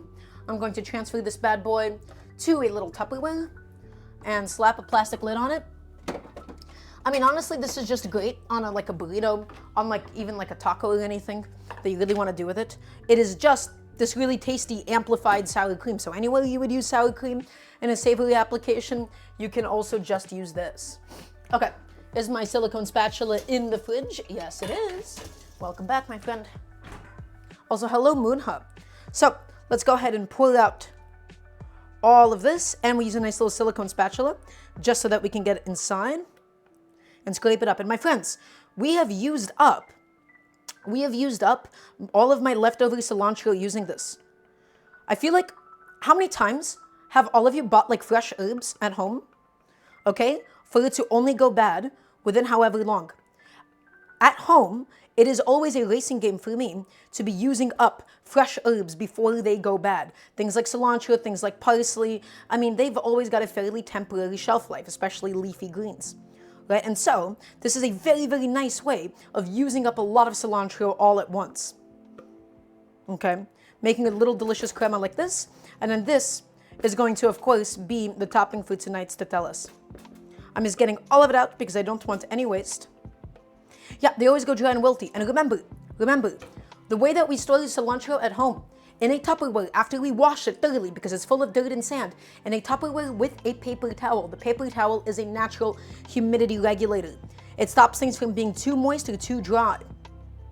And that way your cilantro can last even sometimes upwards of a week. Okay, is everybody following along so far? Does anybody have any questions? I want to hear yes, chef, if you're following along, and I want to hear a question if you got a question. All right, and we're just about done. Delicious. This crema, my friends, so simple, super, super simple. It's just going to add this nice boost of flavor. And yes, Robin, you get just as much. You get just as much, in my experience. How am I doing? I'm doing pretty good, don't let go. How about yourself?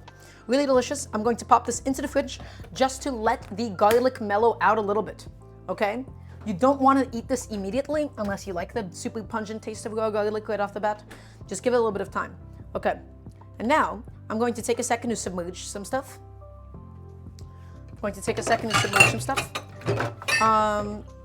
And I'll be back in a second. I just don't want my cream to dry out or anything. Today my dishwasher is full before I started the stream, which is a bit of a problem. That means cleanup afterwards is just going to be a bit of a headache. But that's okay. Okay, lovely. If I do 95% of everything with a santoku, do I need to branch out and get a petty knife? Asks Serena. The answer is I do like having a petty knife. You don't have to. It's do you want to and do you have the money to be able to do this? But yes, so my friends, a little recap session. We have accomplished so far 3 things. We made this big, beautiful ball of masa. Okay, this is just some nixtamalized corn flour, aka maseka, with some water. Currently in the fridge, I have my crema chilling out. My crema that I made with a little bit of chili, with some cilantro, with some lime juice, and a little bit of salt, some garlic and some onion. Really, really delicious stuff. And then on the stove, currently, I have chilling out my pasilla chilies and my little bird's eye chilies that I charred, I toasted, and then I just sort of let it simmer a little bit so that it gets nice and soft. And now I believe we'll be ready to begin blending it in just a moment. And we'll get a beautiful little salsa roja, okay? And so for that today, I'll be using my stick blender. I'll be using my stick blender for such a task. So let me go ahead and get all of that set up for all of you right now. Oof. Let's get that set up. Okay, let's head to the stove. Ah, that's not the stove at all, is it? Okay. To the stove we go. Let's get a little plate for me just to go ahead and rest my blender thingy on. And we're going to go ahead and dump in all of the ingredients. So my friends, remember, we're using whole dried chilies exclusively in this stream. We don't use any dried chili powders at all. Whole dried chilies, you get to know exactly the variety that you're signing up for. Okay? You get a very, very special, very beautiful product this way. So, in here, once again, we have charred the bird's eye chilies, and we have the pasilla chilies as well. And we're going to blend this up into a beautiful little salsa. The only little addition that we're going to make is we're going to do a splash of a neutral oil. I like avocado oil for this. You can use vegetable oil, canola oil. This is how we get that taqueria style creamy salsa. Really, really creamy this way. So, we're going to do just a couple of drops. Not a couple of drops. A generous swizzle, right, of the avocado oil. And then I'm going to get my blender ready to go. I'm going to be using a handheld immersion blender for this. So that lets me blend something a little bit hotter than my standing blender, my NutriBullet. I don't like my NutriBullet very much. I'd really like a Vitamix, but those things are expensive. Okay. So let's get that going. I'm going to go ahead and plug this bad boy on in. And we gotta submerge the immersion blender fully. You wanna make sure that there's no space above it. Otherwise it's going to splash all over the kitchen. And bring it together, my friends. Bring it together. And we're going to, in short time, get a really, really beautiful salsa roja. Okay?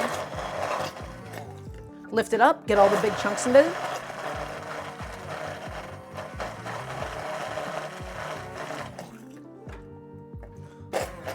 So I can already tell you right now by looking at it, this salsa is a little bit too thick. We're going to drip in a little, and I do mean a little teeny tiny bit of water at a time until we get to the consistency that we want. Because I don't want a paste. I don't want like a very thick viscous chili paste, but I also don't want barely flavored salsa water.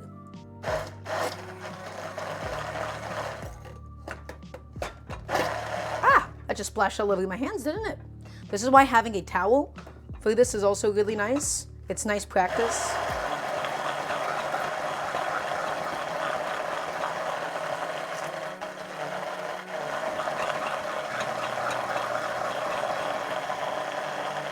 And you can't really overblend this, my friends. You can blend this up until the texture that you want. Who is my favorite content creator? You've asked me. That's a good question. Are we talking about food? I don't watch a lot of content. I hate watch a lot of content, but I don't know. I don't think I have an answer for you just yet. Okay, I'm looking at the texture. It's a little too thick still. We're going to do another drop of water in here, and we're going to continue to blend this whole thing up.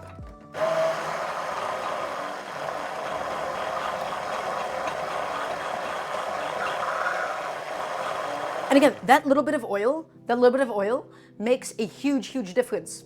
That little bit of oil makes a huge difference.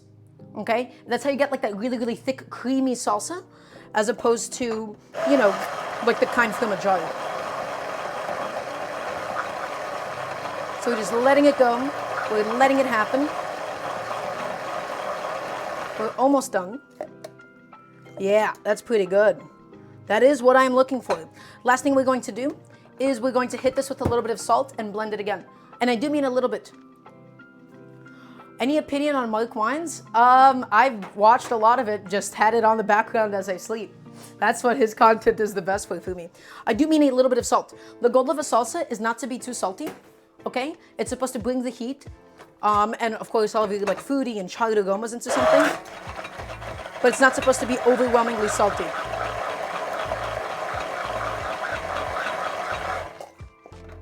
Yeah. Excellent. Guess what? We have finished my salsa. Super, super easy, my friends.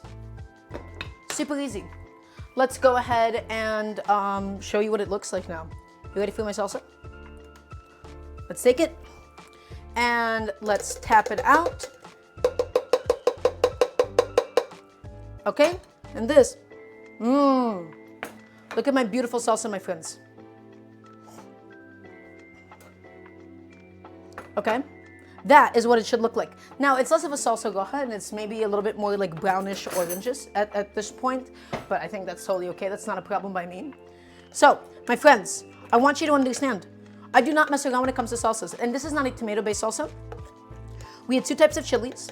We had the bird's eye chilies that I wanted to use up, and so what we did with them, we charred them, my friends. We charred them under the broiler until they got really beautifully smoky. Because in Mexican cooking, one of the most important flavors and aromas is the charred, the smokiness component. And then we had some beautiful pasilla chilies, which bring the fruitiness, the raisiny quality into the whole deal. And we had some roasted garlic in there as well. And now I'm going to give that a little teeny tiny taste. Ooh, that's really good. It's also fairly, oh, that's pretty spicy. That is fairly spicy. Okay, I'm tasting that. It's really good. It needs two things. It needs a little bit more salt, and we're actually going to do some lime juice in here, I've decided as well. I want some acidity in this to brighten it up, because right now it's very like earthy.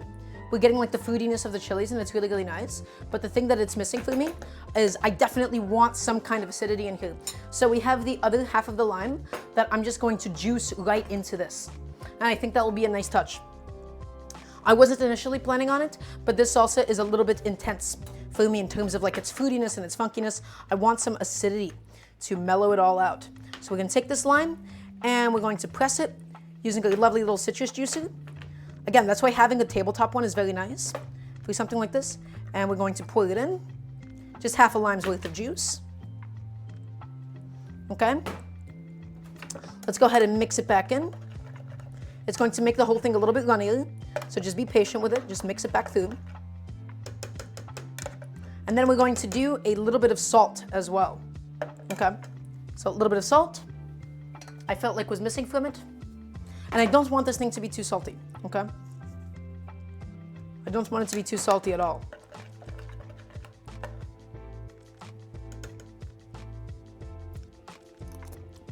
Oh yeah, that's perfect.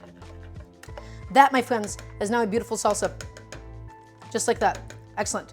I no longer need the spoon. It's charred, it's smoky, it's a little bit bitter, it's a little bit fruity. That's exactly what I'm looking for. In fact, I would maybe argue, I think I maybe charred my chilies a little bit too much to my taste. Next time I think I'm going to be doing that a little bit less, but I think the lime juice really, really helped it out. Don't touch my face, Daramgar. I gotta remember not to do that. I'm going to just throw that into the fridge and just let that chill out. That's all that's gonna happen. Do I have a small little container I can put this in? Nope, I'm gonna have to do the big Tupperware again. That's okay. And all of this just gets poured in. Beautiful. Excellent. Yeah, not really a salsa roja. It's a little bit more brown than it is red, but it doesn't matter. At the end of the day, it's just going to be really, really tasty. Okay? Come on, buddy.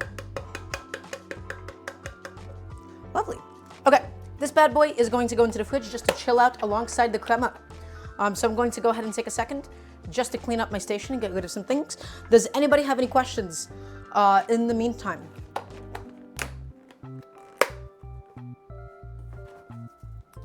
Okay, into the fridge dimension you go, my friend. And we're just going to submerge this so my cleaning later on is a little bit easier. Otherwise, cleaning off like dried salsa off of something is incredibly, incredibly unpleasant.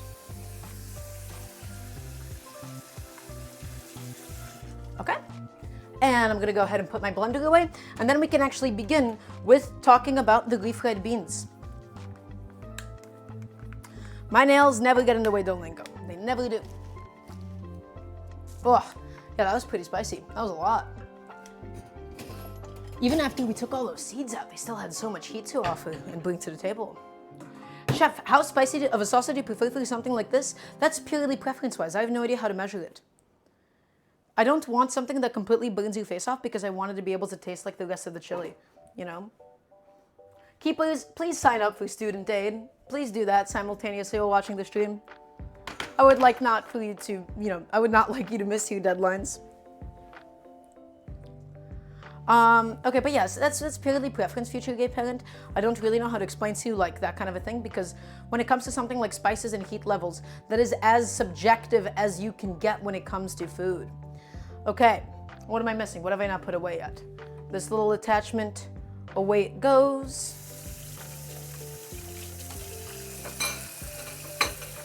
All of this goes into my sink. I'll clean this up later after the stream. Okay. I'm not entirely sure, Jack. I don't know. Okay. What am I missing from here? Oh, I guess I have no use for my lime juicer anymore. I'm just cleaning up my station, my friends. We're cooking at home. You have to clean as you go. Okay, clean as you go. You have a little bit of dead time. You've just done something. Just put some things away. Trust me, it's going to make it a lot easier. How and when did my passion for cooking start? Asks. I'm not going to say the full thing. I'm just gonna call you a little peep. My passion for cooking started when I was about 7 years old and 6 years old. I would always basically binge watch the Food Network on TV. And I realized I got very sick of eating Russian food growing up because I grew up in a Russian family. Russian was my first language. I got very, very sick of eating Russian food all the time. And so I learned how to cook out of spite and also out of hyperfixation because cooking has been my lifelong interest. Okay, everybody, are we following along? We've accomplished quite a few things. We've made the masa, we've done the salsa, we've done the crema. One last thing that we have to do is now going to be actually preparing the refried beans portion of today. Okay, so let's talk about refried beans really quickly. Let's talk about refried beans. For refried beans, we're not frying them again per se. All we're going to be doing is recooking them, get them super tender, and essentially mash them up. These are some leftover black beans that I had that I pulled out of the freezer. This is the best way, in my opinion, to use up leftover beans. We're going to give it new life by frying some onions, by frying some garlic as well. Okay, we're going to add a little bit of extra oregano to it. We're going to add the beans in. And it's very nice to do this with animal fat. If you have bacon, if you have chorizo, if you have, even some lard, it's really nice to do. I don't. It's not an option for me at the moment, so we're just going to do some neutral oil and maybe finish with a little bit of butter. But yes, this is my favorite way to use up leftover beans. I'm just going to have this, sort of sit out until we're ready to use it up. Okay? And so it's not really fried again, I want to emphasize. All we're doing is we're re-cooking it and getting it nice and soft. So, let's talk about the prep that we need to do. And it's not going to be that much prep, I promise. It's going to be really, really easy. So all we have to do is we got to chop up a little bit of onion. We just got to chop up some onion. So, we don't need too much onion for this either. I don't want the onion to become overpowering. The onion can easily become the sweetest component inside of the refried beans and distract you from everything.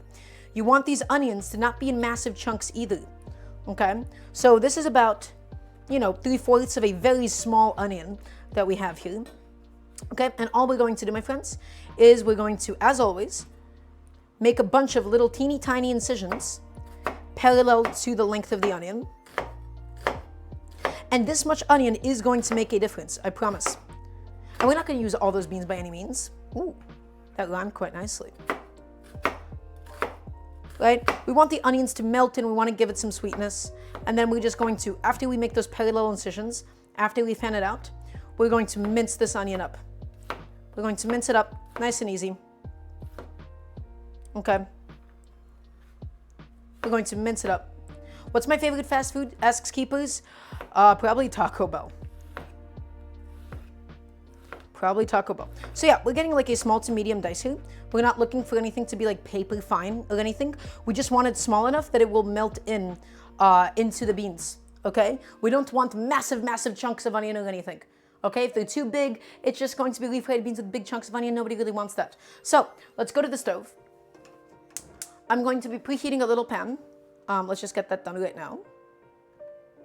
Okay, so we have this little stainless steel pan going at the moment. Let's give it a little less light. Okay, it was a little too much in the spotlight. We're gonna heat this up on a nice medium heat, nice medium high heat, and we're going to do some peanut oil.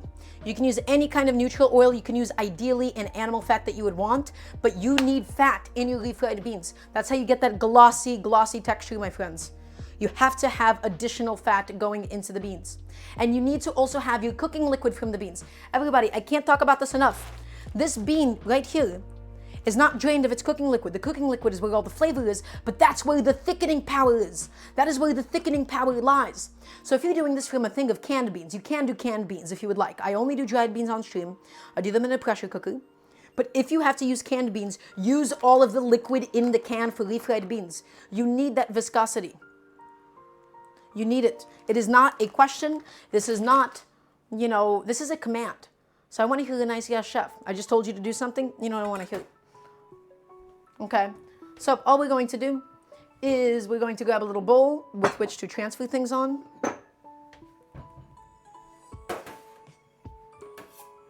Okay, grab a little bowl skis.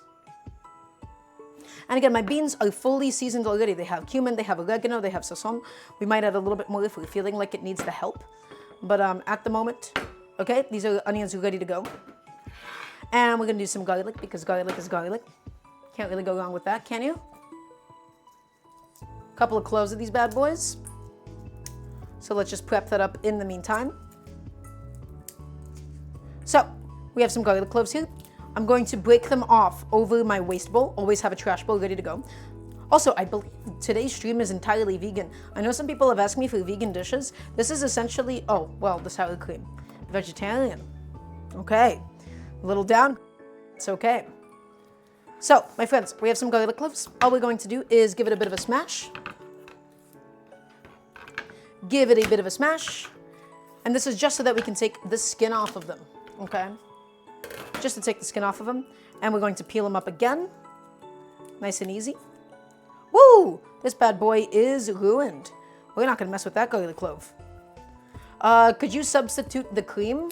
Dolingo, you don't have to include the crema in this. It's not like an essential component. It's purely if you wanted a crema topping. I know there's all kinds of like vegan substitutes for sour cream as well. People do like cashew creams and stuff. You can do that if you would like, but I don't typically like thinking about food that way. I would just not do the sour cream. You don't need it. It's not an essential component. The only thing that's really important for this dish today is actually just going to be the beans. It's just going to really be the beans and the actual masa itself. So let's go to the stove really quickly. My oil is heated up. We don't want this to be like burning hot or anything. We're going to add in the onions. And again, we do the onions and the garlic separately because if we added the garlic immediately, what would happen is it would just cook a little too fast. And the garlic would end up burning by the time we got enough color on the onions. I want to slightly caramelize my onions. Is that too much light? I think that's just right. So we're gonna hit them with some salt. And we wanna keep up that heat on like a medium low. We wanna get some nice browning developed on the onions, not like a caramelized onion per se. Give it a little toss, just to make sure it's evenly distributed. Perfect. And we're just letting this go. We're letting this do its thing. We don't wanna step away from this too much because onions are fairly sugary. You can still burn them. So you wanna stir them often. Okay, let's head back over here. Beautiful. And now we just have my garlic cloves. I'm going to pop them under my trusty old garlic press, and we're gonna grab a little knife to finish up the job after. Okay, and I'm just using this as my transfer bowl to get from A to B. Okay, and remember, we're doing the garlic after the onion so the garlic does not burn. Press that bad boy through. Great, let's do the next one. Pop it in, and press it through. Nice and easy. I hate chopping garlic on a cutting board. I cannot emphasize that to you enough times. I hate it. I never want to do it. It's such a headache every single time. Okay, and scrape it off. Lovely. And that's it. That's all of the prep that we needed to do for the refried beans, my friends. It's a very simple, very easy refried bean. I want to emphasize that all of my seasoning, all of my spices are already present inside of the beans. So we're not skimping out on that. In fact, we might just even add a little bit more later on. Okay, I'm going to need a nice little spoon for the job. Where's all my wooden spoons? Where are all of my wooden spoons? Wait, what's going on? Guys, I've somehow misplaced all of my wooden spoons. Are they all dirty? Okay, I'm using a spatula. It's weird, but that's what I got at the moment. We're mixing this around. We're making sure that nothing is really burning on the bottom. I have never been so underprepared in terms of dishes before. That's crazy. Okay. My garlic is over here. And in the meantime, my friends, I'm going to just wipe down all of my surfaces. Because guess what? We have no more chopping, we have no more slicing, we have no more dicing to be done. The last step is actually just going to be frying up these onions beautifully. We're just going to fry up these onions. There we go.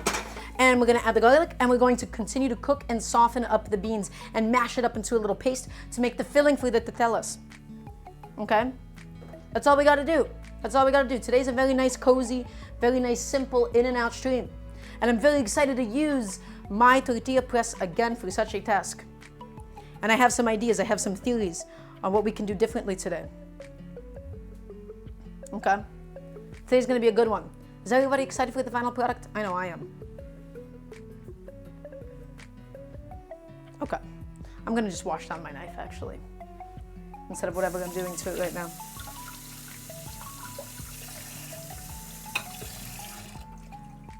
Ah, perfect. Super excited. That's what I want to hear, Duolingo. Okay, remember, this is the stage where the onions do tend to burn, so you want to stir them around with your awkwardly large spatula. Okay, you don't want to leave them on one side for too long. And remember, the further we bring the color, the more sweetness, the more nutty, the more caramelized the whole thing is going to be.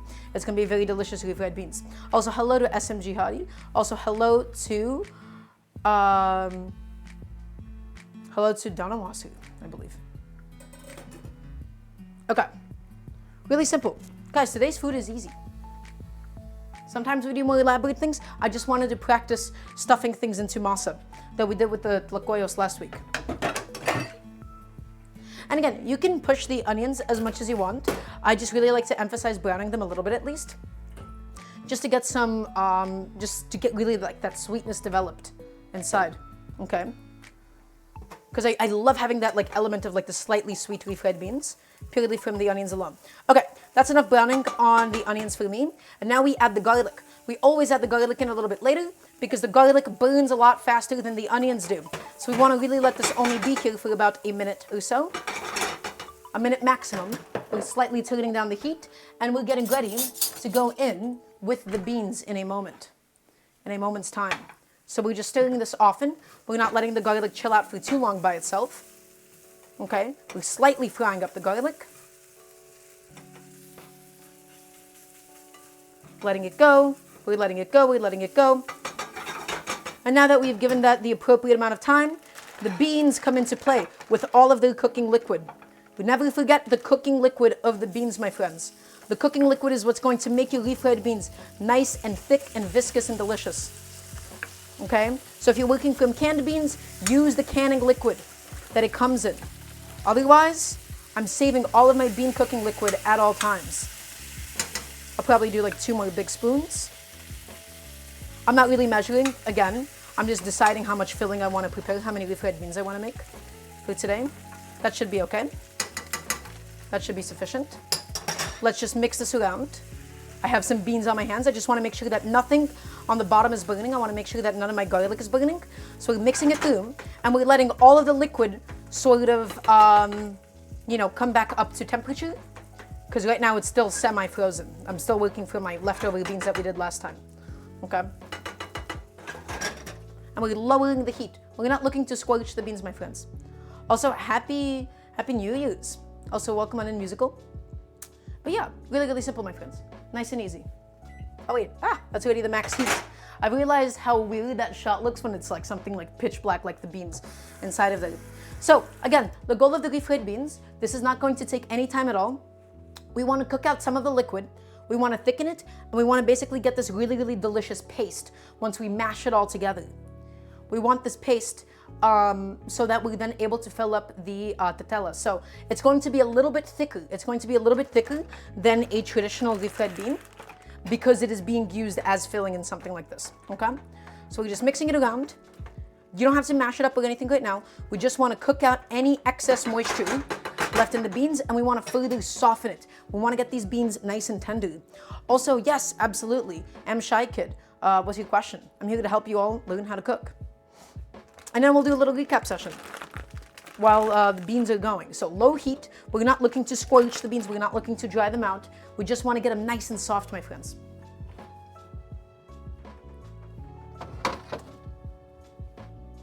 Okay, nice and soft. I'm wiping down my station. And the only thing we're going to do, we are going to hit this with a little bit more salt. We're going to hit this with a little bit more salt.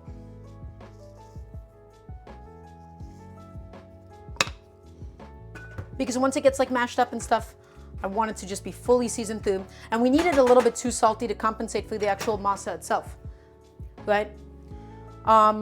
Your masa can easily become like too like unseasoned because it's not salted or anything. So we need the like inner stuff. We need the actual filling to compensate for the lack of salinity on the outside of it. So Shy Kid asks, so with the cooked liquid of the beans, is the canned liquid safe because I don't trust it? Can we throw it and then boil it with new water and seasoning? So Shy Kid, the canning liquid is perfectly safe. It just has like a slight canned like sort of scent to it. You can't really do that because the cooking liquid, the canned liquid, carries with it a lot of the proteins and a lot of the starches that the beans released while they cooked. That's what the canning liquid is. It's the cooking liquid of the beans. That canning liquid, that cooking liquid is essential because that's how you get your perfect viscous texture on something like this. So I would do liquid and all in something like that. Unless, again, I would always implore people to make beans from scratch, make them from dry. I've shown you all how to do this on stream so many different times before in the past. Okay, it doesn't look particularly appealing, I know. I do know that at the moment, but don't worry. This is purely the stuffing. So we just want to soften the beans. We want to starve out any excess liquid, and then we're going to take a potato masher and deal with it, okay? So this spoon has done its job for us. We're just getting our station ready. We just want to slowly cook this on a nice low heat, slowly softening up these beans. And we're going to go over in just a second everything else that we've accomplished so far today, okay? Well, welcome on in, Shy Kid. It's lovely to have you. So, let's go back over here. Let me put my knife away. It doesn't have anything to do for us at the moment. Okay, so let's just do a little bit of housekeeping. First up, we have completed 2 of the components for today's Tetelas. Completely and fully. This is my beautiful salsa that we did. So I had some Thai bird's eye chilies. Not traditional, but I wanted to use them up. Also, welcome on in, Musical Solar. It's lovely to have you. So these are some bird's eye chilies. We first charred them because remember, the charring component is the most essential flavor in Mexican cooking. It's the smokiness, it's the complexity. And I'm stirring up these beans just to make sure they don't scorch on the bottom, okay? So giving that a little bit of time, lowering the heat there for a second. So, my friends, really, really complex, really, really delicious stuff. Then we had some pasilla chilies, fruity, a little bit more bitter, a little bit more like chocolatey almost. We toasted that too, and we had some garlic that we also charred. And then we brought it together to a boil, and we combined it at the end with a little bit of lime juice, a little bit of salt, and we blended it all up. We have this beautiful little salsa that's chilling out in the fridge. Additionally, we also have this beautiful little crema that we made. This crema, my friends, features a bunch of fresh cilantro that I wanted to use up. I had some cilantro in my fridge, right? And this is one of my favorite ways to use up excess cilantro. It is one of my favorite ways to use up excess cilantro, okay? So the cilantro, we blended it up with the chili, with some garlic, with some onion, a little bit of salt, some lime juice, and then we added to it the cream. We had some crema mexicana, although you can just use like plain old regular sour cream, and it would also be pretty delicious, okay? So it's just here, it's just chilling out, and we're keeping it in the fridge for a little bit of time so the garlic loses some of its pungency. Raw garlic is at its most pungent immediately after you crush it or chop it or blend it up. The longer you let it sit, especially exposed to a little bit of oxygen, especially exposed to a little bit of acidity, as in the form of the lime juice, okay, it's going to lose some of that potency. And then additionally, we have over here chilling out some masa. So a little bit of maseca mixed up with water. And we're going to make the tetelas, which are little triangle-shaped stuffed pieces of masa. It's going to be delicious. It's going to be incredible. So guess what? My beans are done to my liking. That's exactly the amount of liquid that I wanted to start off. I just wanted to heat them up slightly and get them super, super tender. We're going to turn off the heat on this. Okay? And I'm going to show you exactly how we process these. So, my friends, the texture of this is completely up to you. I know it doesn't look that appealing, and it's not going to look any more appealing, but we basically want a slightly drier refried bean. The reason for this is it's going to be used as filling. So these were my homemade beans that we previously did, seasoned with some sazon, seasoned with the bouillon, some onions, some garlic, some cumin, some oregano, so it's really, really delicious. And now we're mashing it up with some fresh onion, with some fresh garlic that we cooked down, okay? And then we're going to taste it for seasonings after. These are really, really simple, but we want it to be like this dry paste, intentionally so, okay? A nice dry paste is going to make for an excellent filling for the tetelas. So just take it and mash it up. Mash it up until you get the consistency that you want. I want a very nice fine paste on the inside of the tetelas. Okay? So just keep it going. Keep it going, keep it mashing until you get the product that you want. Mash aggressively, mash with force. I don't want any big lumps of beans in here, okay? I want a nice, smooth filling for my tetelas.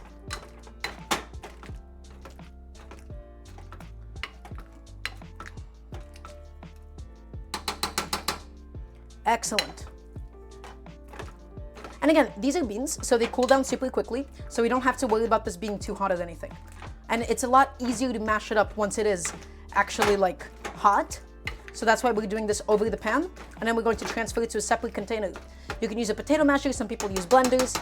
I like the texture a potato masher gives me, it's a lot easier for me to clean it up after. Okay? Almost done. Just processing this, mixing it up a little bit more, seeing if there's any big chunks I need to get rid of. But overall, that's okay to my taste. And now we're just gonna taste this. Salty. It's got like all the aromatics from the previous spices, a little bit of extra sweetness that was just added because of the onions. So it's perfect. That's exactly what I want it to be. The only thing we have to do now, my friends, is just transfer it over. We have a little plate here set aside for this. Okay, I have a little plate set aside for my potato masher. And I'm just gonna go ahead and scoop all of this in. I know it doesn't look particularly appealing, but it's all for filling, my friends. This is what refried beans look like. You just have to get used to them.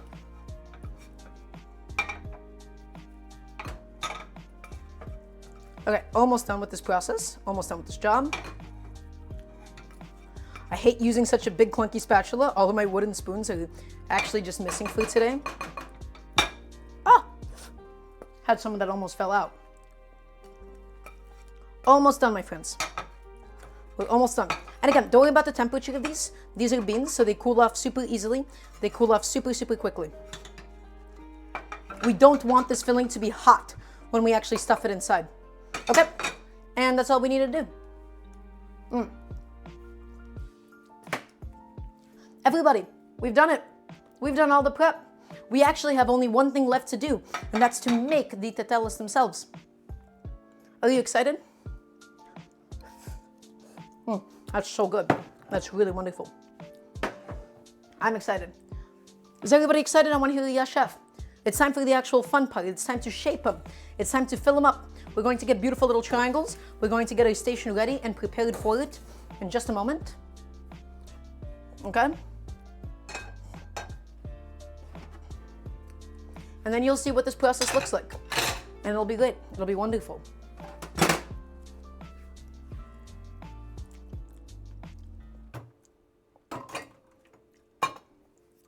I'm just putting a few things away and keeping my station clean and organized. Look at that. Everybody coming alive in chat. Okay. So, we've done the crema. We've done the beans. All that has already been nicely taken care of for us today. I'm trying to think, is there anything else that I could be missing that we needed to do, but I don't think there is. Everybody, let's get shaping the Tetelas. In fact, we're going to do one last recap, and we're going to do one more little Patreon plug. Everybody, grocery costs are expensive. I'm doing these streams 3 times a week. If you want to please help support the cost of maintaining and keeping these streams up, please, please, please support the Patreon. You can type in exclamation mark Patreon in chat. You can scroll down. Okay, you can go into the About section. There is a little Patreon exclusive Discord if you just want to chat with me. But I want to overall just keep these streams free for everybody to watch. I want to keep this information free for everybody to watch. Okay? And so in order to do that, I need a little bit of help from you. Okay, great. So one last recap session, everybody. We have accomplished every single component, all of the fillings and the toppings for today's dish. This is the refried beans that we made. Okay? I know it doesn't look particularly appealing. Guys, it's refried beans. But these are going to be stuffed inside of our lovely little Tetelas. We're going to use this. This is one of my favorite tools. This is a cookie scoop. And that's how we're going to portion it out exactly every single time. Okay? I'm going to go ahead and set this behind me because we don't need it just yet. Then we have my 2 little sauces. This is my lovely little crema. Okay? That was made with cilantro, a little bit of chili, garlic, onions, and lime juice. And it was a very nice way to get rid of all of my leftover cilantro. And then, my friends, this is super spicy. This is my homemade salsa that I made with the bird's eye chilies, that I made with some pasilla chilies and a little bit of garlic, and finished it with some lime juice and salt. We charred it, got it nice and smoky, and we blended all of it together. I'm throwing this into the fridge just for it to continue to cool off, for it to stay nice and chill. And now it's actually time to begin the process of making the Tetelas. And so, in order to accomplish this today, we are using this behemoth, this bad boy right here. This is my beautiful tortilla press. Everybody say hi. Her name? I don't think we have a name for her yet. Maybe we should have a name. Maybe that would be cute. I'd be like a cute little content guy with like a name for the tortilla press. Hi, tortilla press. Good. Thank you. That's the kind of respect that we need to demand from all of you. So, we're using this 2 little plastic sheets, 2 little plastic rounds. Okay? And we're going to essentially press out a big bowl of the masa, big ball of the masa. Also, goodbye, Rabbit. It was lovely to have you as always. Okay. So, here's what's going to happen. I'm not actually going to weigh out the amount of masa or anything. I want to get better at using my hands. This was the masa. We made this really easily. A little bit of maseca. And in the meantime, I'm actually going to be preheating a little pan. We have a lovely little carbon steel pan on the stove at the moment. And the reason we're using a carbon steel pan is just for like a very nice even heat conductivity. Everybody, we don't use a high heat. We use a high heat for the tortillas. We don't use a high heat for Tetelas because we need to slowly cook the filling. So these have to be about 3 minutes per side. So in order to do 3 minutes per side, we're doing a low to medium heat. This is our beautiful masa. We're going to grab a nice little ball of it. The bigger the ball, the bigger it's going to be. And you need a nice heavy tortilla press. You need a nice heavy tortilla press, okay? You just do. It'll change your life. Grab it, ball it up in your hands, okay? Take it, and we're going to just put it right in the center. And we're going to decide, is that enough masa for us? So, let's grab it. We're going to grab the other sheet of plastic right over the top. We're going to press it down gently like this first. And then we're going to add this. And we're going to press this out. And then you may notice it's a little bit uneven. It's a little bit lopsided. We give it a little bit of a rotation like this. And we're just going to slightly nudge it down. Perfect. Okay, so this is a little bit long for my taste. It's a little bit longer than I would have liked. It's not exactly a perfect circle, but I think it's okay for it to be like this right now. So, everybody, here's my idea. Here's my theory. We only need 1 scoop of filling, by the way. We only need like 1 teeny tiny scoop of filling, if that. Here's my idea. This is supposed to be folded up into a triangle. So here's what I want to do. I want to do, if it matters at all, I want to essentially do an inverted triangle shape of filling. That's what I want to do. I want to essentially get it so that, so think about it this way. Imagine we were folding it up like this. We're not an inverted triangle shape. We just want a triangle shape of the filling. I want to get a triangle shape. I want the filling to be in a triangle shape. And you'll see why. Let's see if we can get it to be that way. Okay, I just want to prove a point that maybe this would be really cool and give you the most even filling distribution. Yes, we overfilled with tlacoyos, but we'll show you. We'll show you. In fact, not an inverted triangle. Just make a triangle of filling on the inside, roughly a triangle, I suppose. Guys, I don't think this is a triangle. I might have failed in my initial task. This isn't a triangle. I don't think that's a triangle. I'm trying my best here. Maybe this was harder than I gave it credit for. Okay, you just want to spread out your filling nice and flat inside. That's so good. That's perfect. That filling is delicious. Okay, all we want to do is just now bring this to the center. I might have filled it too far past the edges, but that's okay. We just want to close it all up on each side. Okay, these are very lopsided tetelas. They're not perfect at all. Guys, the only difference between this and a tlacoyo is the shape. Okay, that's not really what they're supposed to look like. That's not really the shape that I was going for at all, for the matter. But it's going to take one or two little attempts, and then we'll figure it out. Okay, so I think I did it a little bit too thick on the inside. We're going to take this with the plastic on this time, and we're just gently pressing it like that. Okay, when I said gently press it, I did not mean that aggressively. We're going to give it a little inversion. I almost did it without it. Just to flatten it. And I realized I ended up rupturing it. Okay, it's fine. Everybody, the first one is always going to be a bit of a problem child. It's okay. But look at this. Look at this beautiful triangle. It's fine. It'll work out. We're going to put this on a medium heat. Not too high, my friends, not too high. Medium to low heat. And we want to do about 3 minutes per side.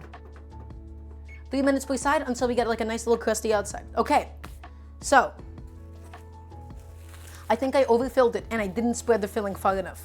That's what happened. So let's do this. Let's take another ball of masa.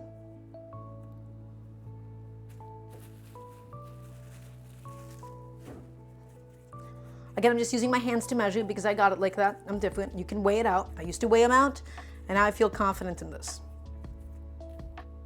Okay, pop it in. Get that bad boy in the center. Get this little sheet over the top. And we're going to start just with this before we use the lever. And then we go in with the lever. I don't want to press it too thin. I think last time I pressed it too thin. Look at that. This is going to be quite the tetela. A little lopsided. So we give it a little turn. We give it a little spin. Okay. In fact, I'm going to try giving it a little turn this way and seeing how it likes that. Can I get this to be any less lopsided? Is that possible? The answer is yes, somewhat. We got it somewhat less lopsided. Perfect. Okay, I'm going to take a little peek on the bottom of this existing tetela and just see how is it doing, just to make sure it's not cooking too quickly on that first side. Oh, it's perfect. Oh, that's a really good texture on the bottom. Whoa, I think I actually got my masa hydration right this time. Okay, we're going to try this again. We're going to take a little scoop of filling right into the center.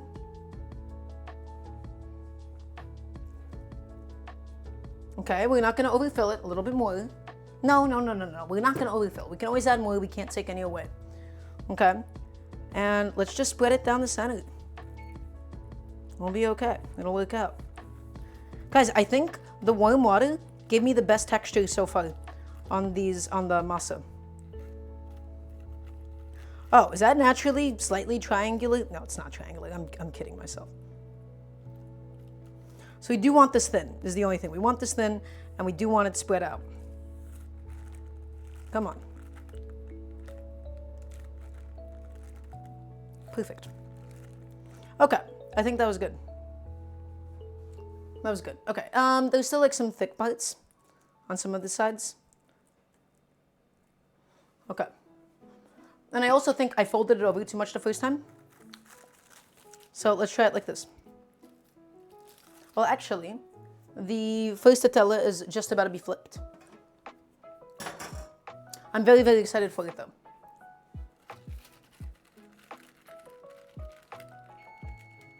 Okay, let's go ahead and flip that Tetela. Ooh, that looks pretty good. We might end up giving it another minute on that side. But that is looking pretty damn good so far. I'm pretty happy about that. Okay. Let's go ahead and fold this side over.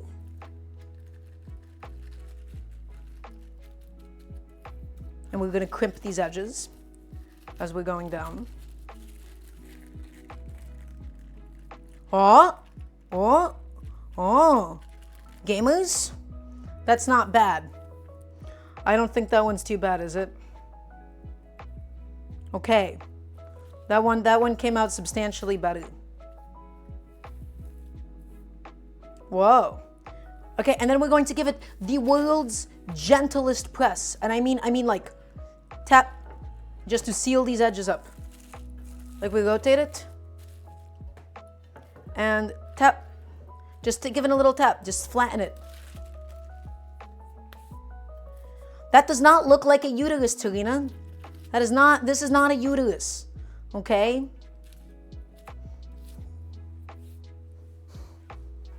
Okay. I'm going to move this existing Tetela aside. And I'm going to be putting this fresh one down. It is Flat Friend Friday. That's right. Oh yeah. That's what I'm talking about, baby. That looks good. Perfect, actually. I'm very, very happy about how these are coming out today. My friends, medium heat. I cannot emphasize this to you enough. Medium heat. You don't want a scorching high heat because otherwise you're going to burn the outside of it before the filling is ready. Okay, you want the filling to get nice and warm slowly, and you want the inner part of the masa to get nicely cooked through. That one did look pretty good, I think. It's also substantially bigger. So we'll see how this next one comes out. Does anybody have any questions about this process so far? This is going very easy. And this is the nicest masa that I've had the pleasure of working with. I think the trick was really using the hot water and not the boiling water. I think I was messing up this whole time by using boiling water. Okay, and we slap this plastic down. And so we start, as always, we give this a little gentle flatten on its own. And then we go in with one of these. Was the triangle shape accomplished? Absolutely nothing, Moonhut, other than it looks pretty. And we give this a little rotation. And we give this one more flatten. Perfect. When does the milk go in? What milk, SMG? What are we talking about here? Perfect. Without a tortilla press, should I use a rolling pin or a butcher block? You should use a butcher block or like a heavy sheet tray. Do not use a rolling pin. This is not the kind of a thing you can use a rolling pin on. Ooh. Oh no. I don't think it's actually quite done on this side yet. It's a little soft in the middle still. Oh no, that Tetela on that side ended up falling apart a little bit. Okay, kitchen timer, setting that to another 2 minutes, and we're gonna slightly turn up the heat. I think my heat is a little too low for these bad boys. Okay, that Tetela ended up falling apart a little tiny bit. That's okay, it happens to the best of us. Okay, we don't judge him. We're going to try to get a little bit more color on him. But overall, I'm gonna start probably just building a plate of these for them to come off on.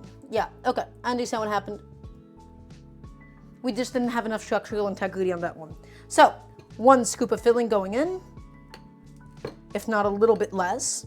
Again, I really want to emphasize you don't want to overfill these. In fact, I'm going to do slightly less than this cookie scoop of filling. Okay, slightly less. You really truly do not want to undercook these on either side. But yeah, this one is falling apart a little bit. Whoa. I think I could have waited on the first side a little bit longer before I decided to flip it. Okay, let's spread out the filling again. So good. I shouldn't have licked off that spoon, but it doesn't matter. I don't care. It's my own house.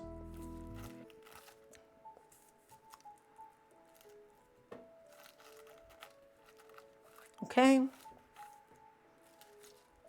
A lot of filling. Some would say too much.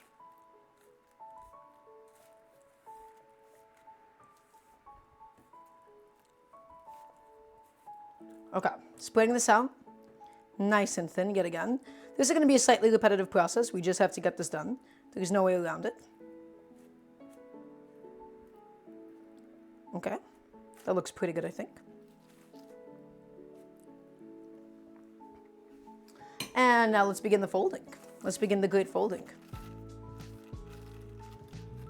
Let's do this side to the center point. Also, this is beeping. So we're gonna take off this first Tetela because I'm just not too happy about how it ended up coming out. On the other side, it does look okay though. Okay. So this one also did not get enough color on that side yet, but you can see the masa on the inside. It's puffed a little bit, my friends. Look at this one. Look at this one. Look how perfect this one is. That looks excellent. And starting to get like that slightly hollow sound on the inside, that is perfect. It's a very pretty little triangle of dough. And yes, metal on metal is perfectly okay for carbon steel Duolingo. So we're going to try to get a little bit more color. We'll probably end up putting it back on that side after. But right now, we're continuing to just stuff this Tetela. And we're crimping that edge shut as we go down. Guys, look at this one. Look at this one. We're gonna leave a little teeny tiny, oh no, it got crooked. This guy's, oh no.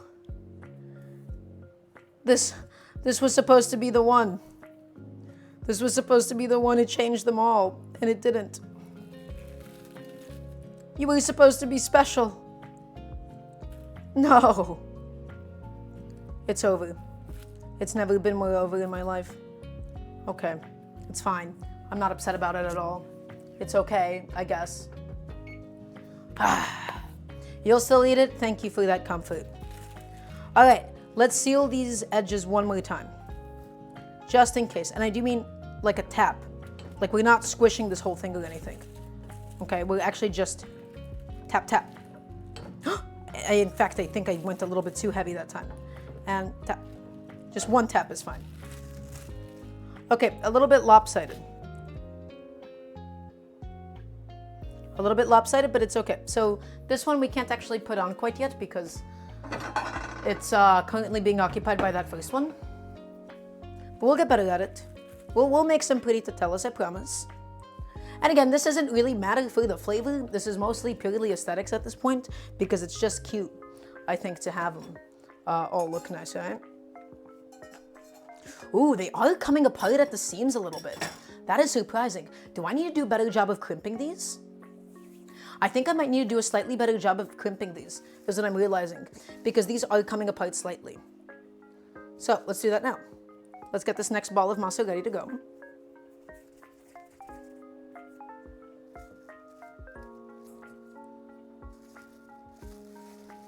Well, Jack, it already sounds like you have a date in mind.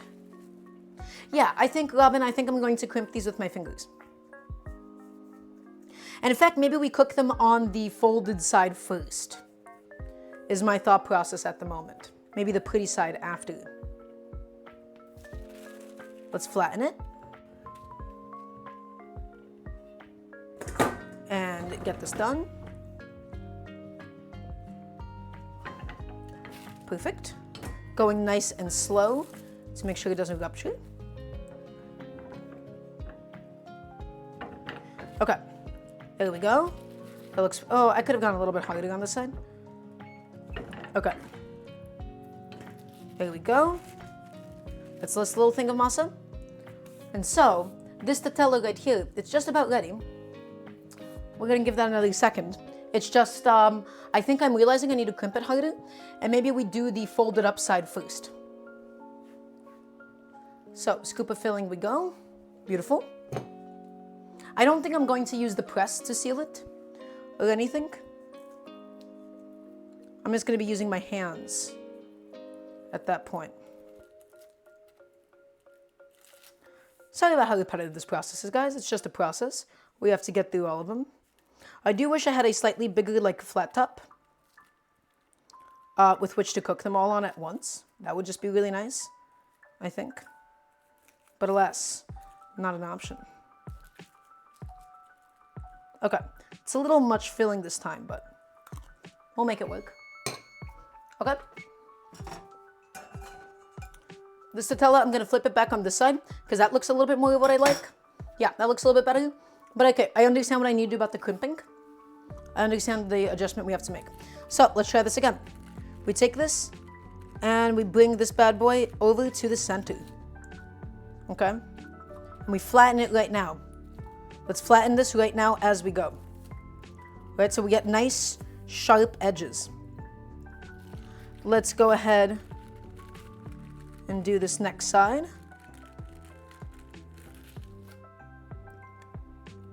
Let's flatten up this edge. Well, thank you, Robin. I'm glad I can provide in that case. And now, let's do this third and final side. Okay, and once again, we're taking a lot of care, we're taking a lot of caution in just flattening that side. Okay, this bad boy should now be done. Perfect. That's exactly what I want it to look like, my friends. It's hot, I'm burning my hands. That's perfect. Look at it. Perfect. Okay, we're going to go ahead and let that cool off now. Beautiful. I'm going to add my next one inside, and I'm going to take it and I'm going to just slightly crimp it some more in my hands. I'm crimping it more in my hands just to make sure it does not fall apart when it's time to cook it. Okay? And we're doing this time folded side down. We're doing the folded side down. We're setting a timer for 3 minutes. Guys, fingers crossed. Let's have this one be a good one. This one came out very nice. Look at this Tetela. Not bad, I think. So I'm going to just take this back in my hands. I'm just pinching up those corners, and I'm making sure that all of this stuff is good. Okay. Let's not mess with this anymore. I'm going to go ahead and put this aside. And let's begin working on the next one. And this is the workflow. And then we're going to dress it up and it's going to look good. I'm enjoying this so far. I do enjoy making food like this. It's a very fun process. What if I put butter in the pan? Robin, you would get a bit more of a fried masa texture. So this is, it depends on what you want. Some people, they do like the tetelas or even the like tlacoyos with like a little baking soda inside of the masa and then they fry it in oil. I don't think it's necessary. I like that like hard crust on the outside. It just changes the texture of it. But people definitely do that, Robin. It just gives you a very different texture product. Masa inside. Dough right here. Perfect. And we just squish it out nice and easy. And then we press, press, press, press, press. Perfect. Look at that. God, I love this tortilla press so much. This is a really good tortilla press. Okay, look at that. Whoa, look at this bad boy, huh? Not bad. Okay, and we're going to take a nice, generous dollop of the filling. Just 1 scoop though, we don't want to overfill this. Ah, this is going great. I'm so happy about this. And we're going to just spread this around, spread it around, spread it around. There's no right or wrong way to do this. Just don't want to go too far into the edges. You want to have enough space. Oh, oh no! I crushed my masa a little bit. It'll be okay. We'll fold that side in. How do I put, oh, I did it again. Oh no. I'm being a little bit careless right now. I'm getting a little too excited, aren't I?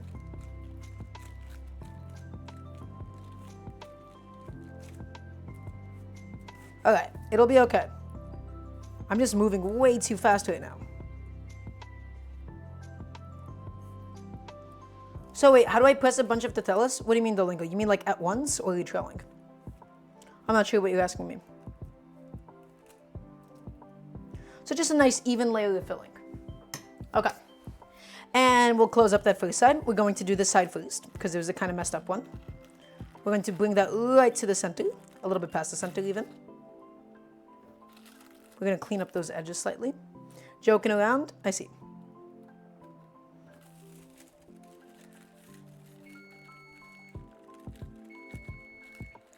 Okay, that is currently beeping. So let's go ahead and address this Tetela situation. Let's scrape it up and let's flip it over. Perfect. That's the seal that I want. Maybe a little bit too dark on that first side, but that is perfect. Okay, it didn't fall apart this time. So I know exactly what we need to do, my friends. Woo. Wait, what do you mean, Liam? Oh, perfect. Look at this bad boy. We have a little thing in the center, but that's okay.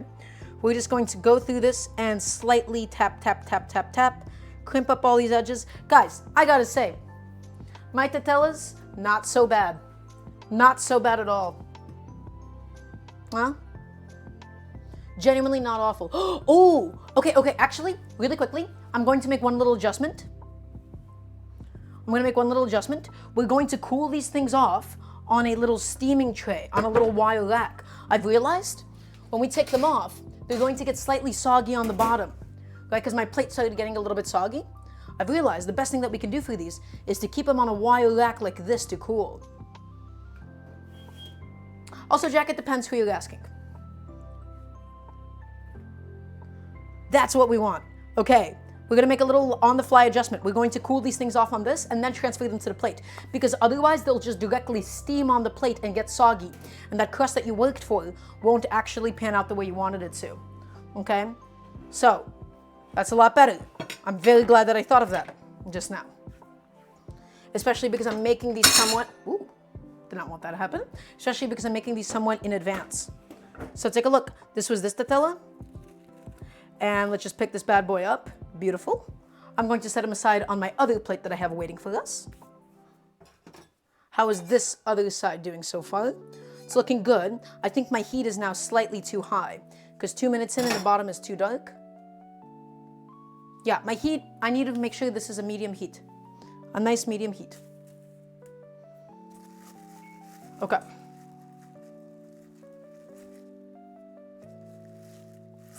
And we got about maybe enough for like 1 or 2 more, I believe. Definitely 2 more. 2 or 3 more.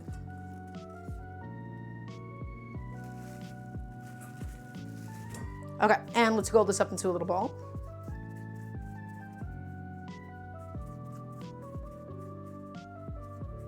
Okay, pop that in. Take that bad boy and flatten it first like this. And we take the lever.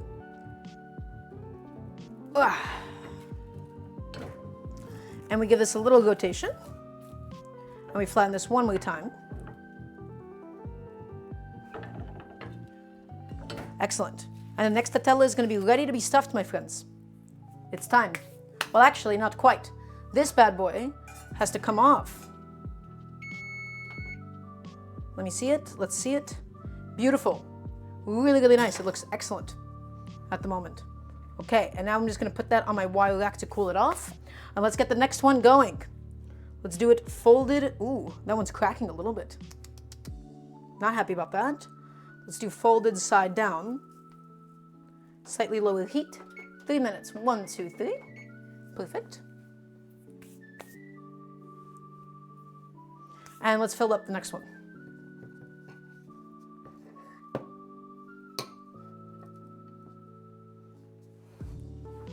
Once again, my friends, nothing crazy. No rocket science, yeah? All we're doing is we're putting down some filling and we're spreading it out with our paws, with our hands. I realize the filling just sorts itself out. The only thing I just don't want thick pockets of filling. You really, really want this to be what feels like a little too thin. People get very greedy. They want, oh, I want my Tetela filled to the brim with beans. But a lot of the texture is about maintaining a thin one. Okay, that's the key to something like this. The key is maintaining your thinness.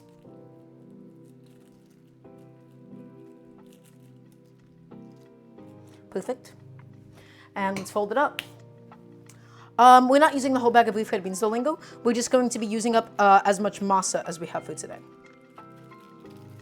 Okay, take that and we crimp it all down. Make sure that's nice and flat. And we're going to do the next edge now.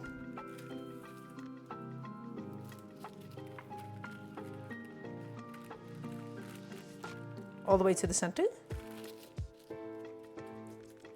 Look at that, like a little bean ice cream cone on the inside. Look how cute that is, huh? That's not particularly appealing. I realize I didn't sell that very hard to all of you just now. Okay, and the final one. Look at that. That is a Tetela if I've ever seen one. In fact, if anything, this looks a lot like Hamantaschen, which is a very popular Jewish dessert. Grew up eating, it's like a little cookie. Okay, does anybody have any questions in the meantime? We still have 1 or 2 more to go through. It's a whole process.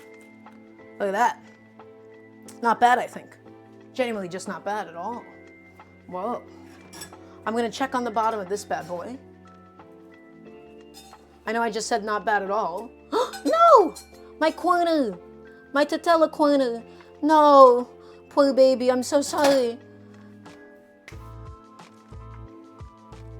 Man, I'm sad. Oh. It's over. One of them's a little messed up, guys.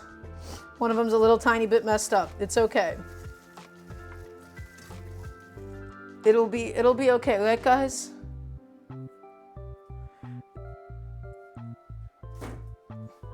Oh, I'm so sad. This is a terrible day for humanity. A tragedy, really. Man. Okay, we have 2 more Tetelas to make. Just put the corner back on. It's not that easy, Taza. It's not that easy. We got 2 more to make. We got 2 more of these bad boys.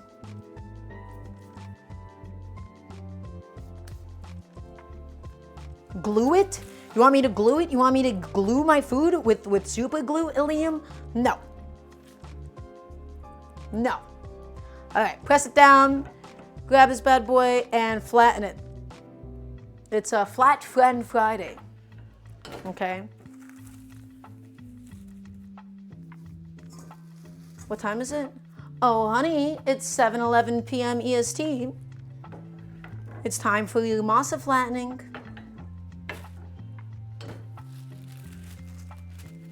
Okay. Let's go ahead and fill this bad boy up. We got enough filling, perfectly portioned for 2 more Tetelas.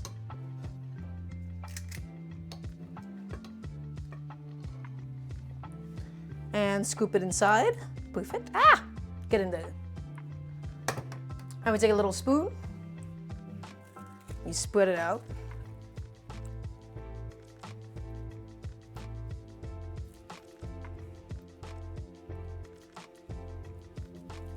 Okay. I'm very upset about that Tetela being destroyed and the way that it was. He fought bravely for us. He really did. That's okay. I'm okay with that. All right. Let's fold it up. Grab this corner. Right to the center it goes. Flatten these edges, flatten these edges. So that they make a nice thin base. Grab this. And up to the center it all goes. Perfect. Flatten this edge. Flatten this edge. And we grab this last side. And we flatten the whole thing. I do think I spread out my filling a little too thick this time. But it should be okay no matter what. Yeah, that's way too thick on that side. Okay, this Tetela, are you done? Have you completed your mission? Yes, it has. Yeah, that one is completely ruptured. That sucks. That's a little bit of a tragedy, isn't it? Okay. Next one, going in. It's going down. These are a lot less successful than my tlacoyos, I have to say.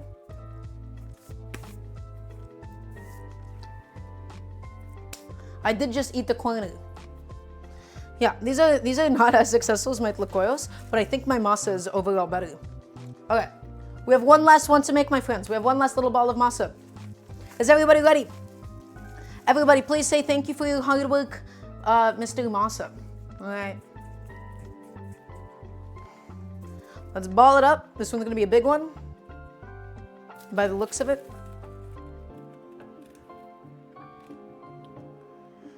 Ugh. And take it and flatten the whole thing down. Beautiful. Look at that bad boy. Quite a bit of masa.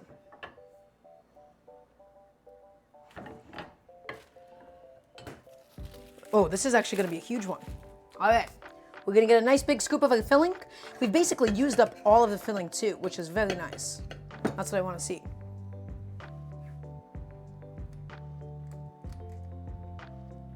One scoop of that, and let's try to spread it out thin this time.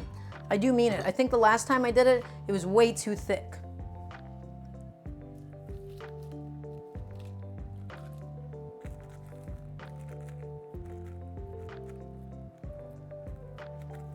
So spread it all out, get it round nice and thin, but you don't want the edges to be covered up with anything.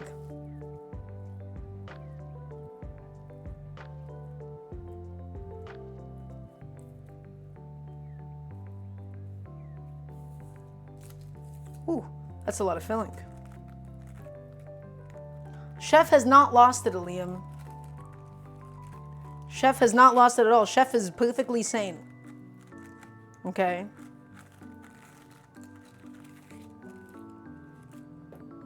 I'm allowed to eat my Tetela corners in peace. This is my kitchen. These are Tetelas I got foods. So, stuffed with refried beans. Okay, and now, let's go ahead and fold that bad boy up. That's one side. Make sure this is nice and flat. We want, no, no, no, no, no, no, no, no, no, no, no, no, no. No, we did not tear that. No, that did not tear. That didn't happen. You guys saw that? It didn't happen. It did not happen. Stream is not over. Nothing happened. Did you guys see anything happen? I didn't. This last one is the best Tetela yet, guys. Look at that. Now that's a perfect triangle. If I've ever seen one. Yep, perfect. Ooh, look at that. My timer is going off. Time to flip this one. Oh, come on. I got you, baby. There you go. Good boy. Okay. 4 more minutes or 3 more minutes. Slightly higher heat. It is cracking a little bit. I wonder what's going on. Maybe I'm drying it out too slow. I don't know. Okay. This is not the best looking Tetela in the universe. It's okay. And we're going to put this on top to keep it from drying out. It's okay. Everything is fine. Bros, everything is okay. Everything is hunky-dory. In fact. I'm putting a few things away. Were these the prettiest Tetelas in the world? Absolutely not. Will they still be delicious at the end of the day? They will be. Okay? They will be. Let me go ahead and wash my hands because they got like masa all over them. Ah. Man, my nicest looking one ended up getting somewhat destroyed. That sucks. Oh well. Such is life, I suppose. There's not a lot that you can really do about that. Wow, these are a lot like more fragile of a shape than I thought they would be. The tlacoyos that I made, those were a lot more sturdy for some reason. I don't know why. I guess it was like more compact. Interesting. Okay, so look. These are my Tetelas. And no, not necessarily cybergot foods. Sometimes they just made like this on like a command, or in my case, a carbon steel pan. Not the best. Not the best at all. These two are pretty nice. Those are we're gonna do for the final presentation. What's the most messed up one? That one's pretty messed up. That one's not as messed up. This is pretty messed up. We're gonna have a taste of this.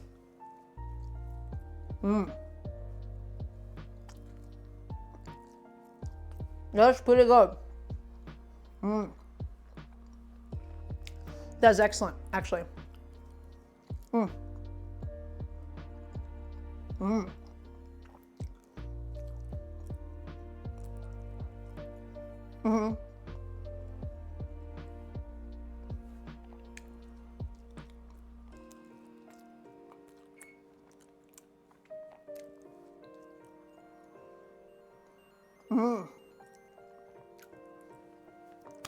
That's very pleasant, actually. We haven't dressed it up yet. We haven't dressed this up yet with anything else that we made for it. All right. So all that is going to happen still. So don't you worry about that. But yeah, when we did the other side down first, this part always tended to crack a little bit, which I'm not crazy about. So that side is going down. That's perfect that time. That's a little bit messed up. Okay, I see. Okay. We got 20 more seconds left on that first side, or on that second side, excuse me.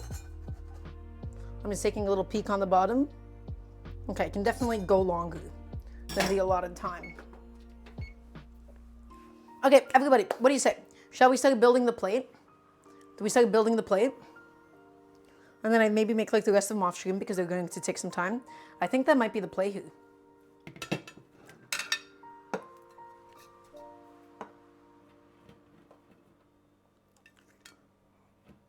Let's do 3 tetelas total.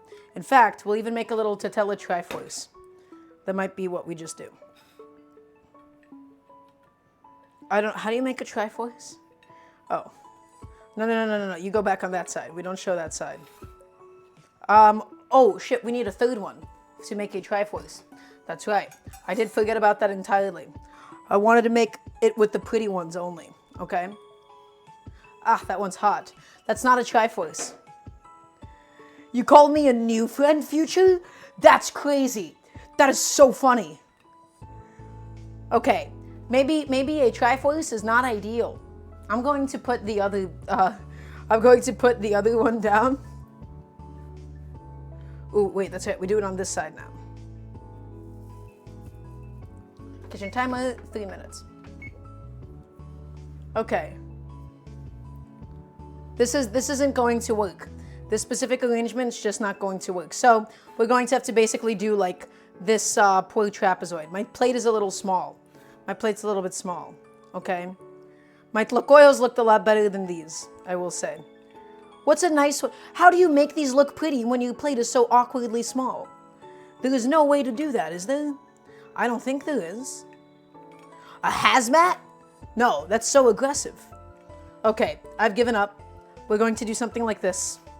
Okay, we're going to do a little trapezoid. And we got 2 little garnishes. Do the triforce? We're not doing the triforce. The plate is too small. Is overlapping them criminal? Well, I want to make them look nice. I don't want to overlap them.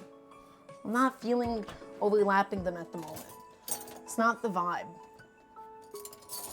Get it together, Tarzan. All right, my friends. Let's go ahead and top this off. Let's top it. No, this is fine. This plating is fine. Okay, it'll do just fine. So, some of my beautiful crema. In fact, we'll do the salsa first because it's lighter in color. Let's do a little bit of salsa. Not the most appealing color in the world. Let's spread it on. Let's spread it on. We'll do something like this. We'll do something like this, and it'll be fine. It's a fairly spicy salsa. It's a little quadrilateral. It's not quadrilateral. It's okay.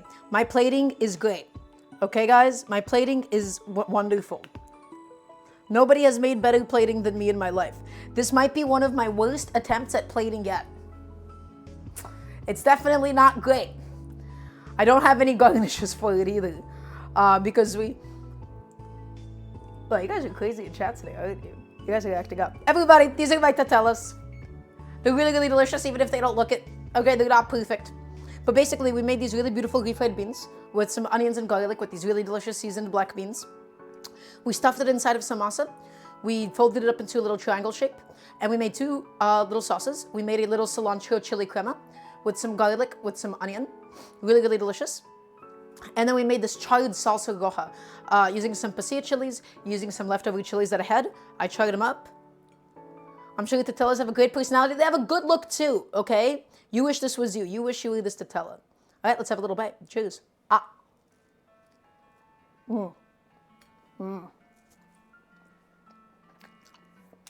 That is pretty wonderful. Oh my God. That is actually really, really delicious. With the black beans inside. And the crema on the outside. Lovely. All right, let's give that one a little flip.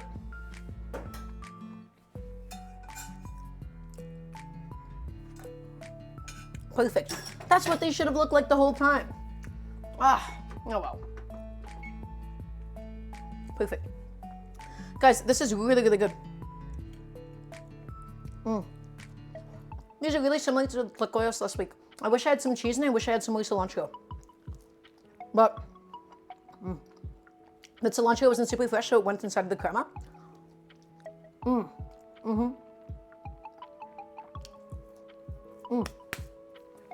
Guys, it is lovely. Yeah, I wish I had some more cilantro, maybe some like more onions for garnish for this. But it's really, really delicious. The beans inside are like nice and meaty, right? Like the crema on the outside is nice and refreshing. The salsa is nice and spicy. That's a really good tetela.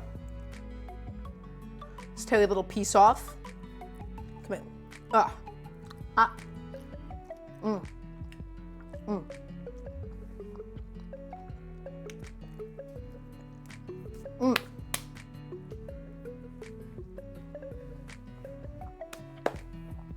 That's pretty lovely. Duolingo, I assure you, everybody that knows me knows that I eat all my food because it's delicious. Okay.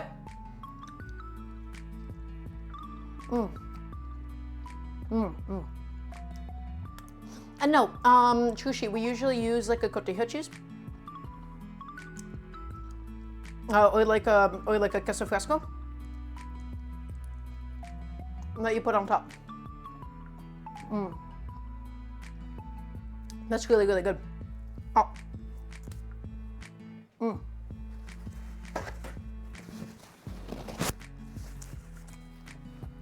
The texture of the tetela itself is wonderful. My only problem was that it didn't come out so pretty, I think, at the end of the day. That's really good. But that one, that tetela, that's gonna be the money maker. That's a really, really good one. Let's take this bad boy. Let's have a little bite out of it. They're so tasty. Jack, you can absolutely use meat for it. You can stuff this with whatever you would like, ideally, you know? Take this, tear that up a little bit. This one is full of beans. That's so good. Okay.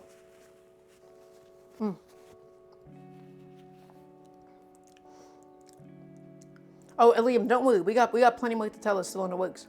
That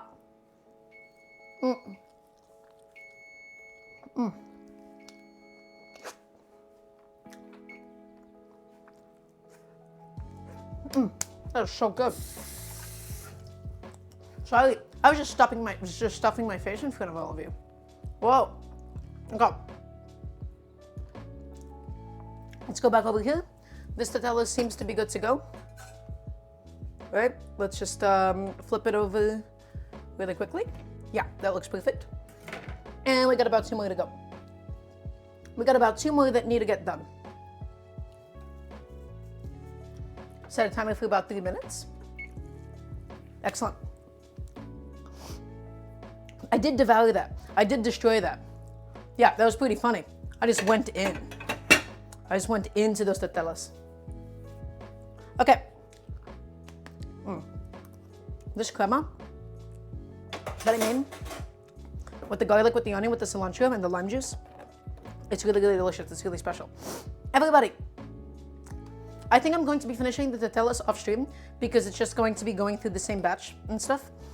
And I just have like a few more to go. It's going to be a little bit repetitive. I wish I had a bigger flat top, I think, to cook them all at once.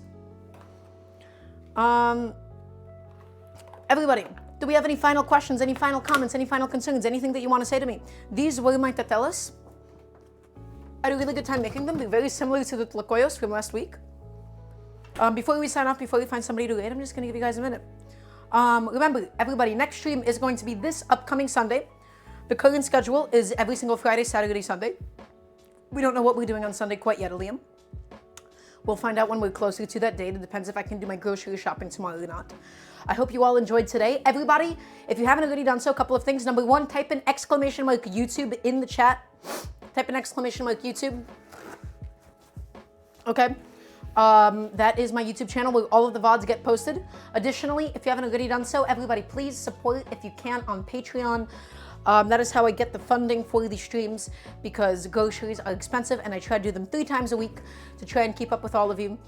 I want to keep these streams free and accessible for everybody. I want to teach people how to cook at home. I want to teach them home cooking. So you can type in exclamation mark Patreon. You can scroll down. You can go into the About section. Yes, the streams are Wednesday, Friday, Sunday, Duolingo, not Saturdays. Not Saturdays typically. All of them 5 p.m. Eastern time unless said otherwise. Everybody, it was lovely having all of you. Does anybody have any final questions while I go ahead and look for somebody to raid? Okay. Nope, to Jack. Okay, great. If Jack has no questions, then that should be good. Okay, let's see who is currently live. I see T is live. We're gonna go ahead and raid my lovely friend T. I think that'll be a good move.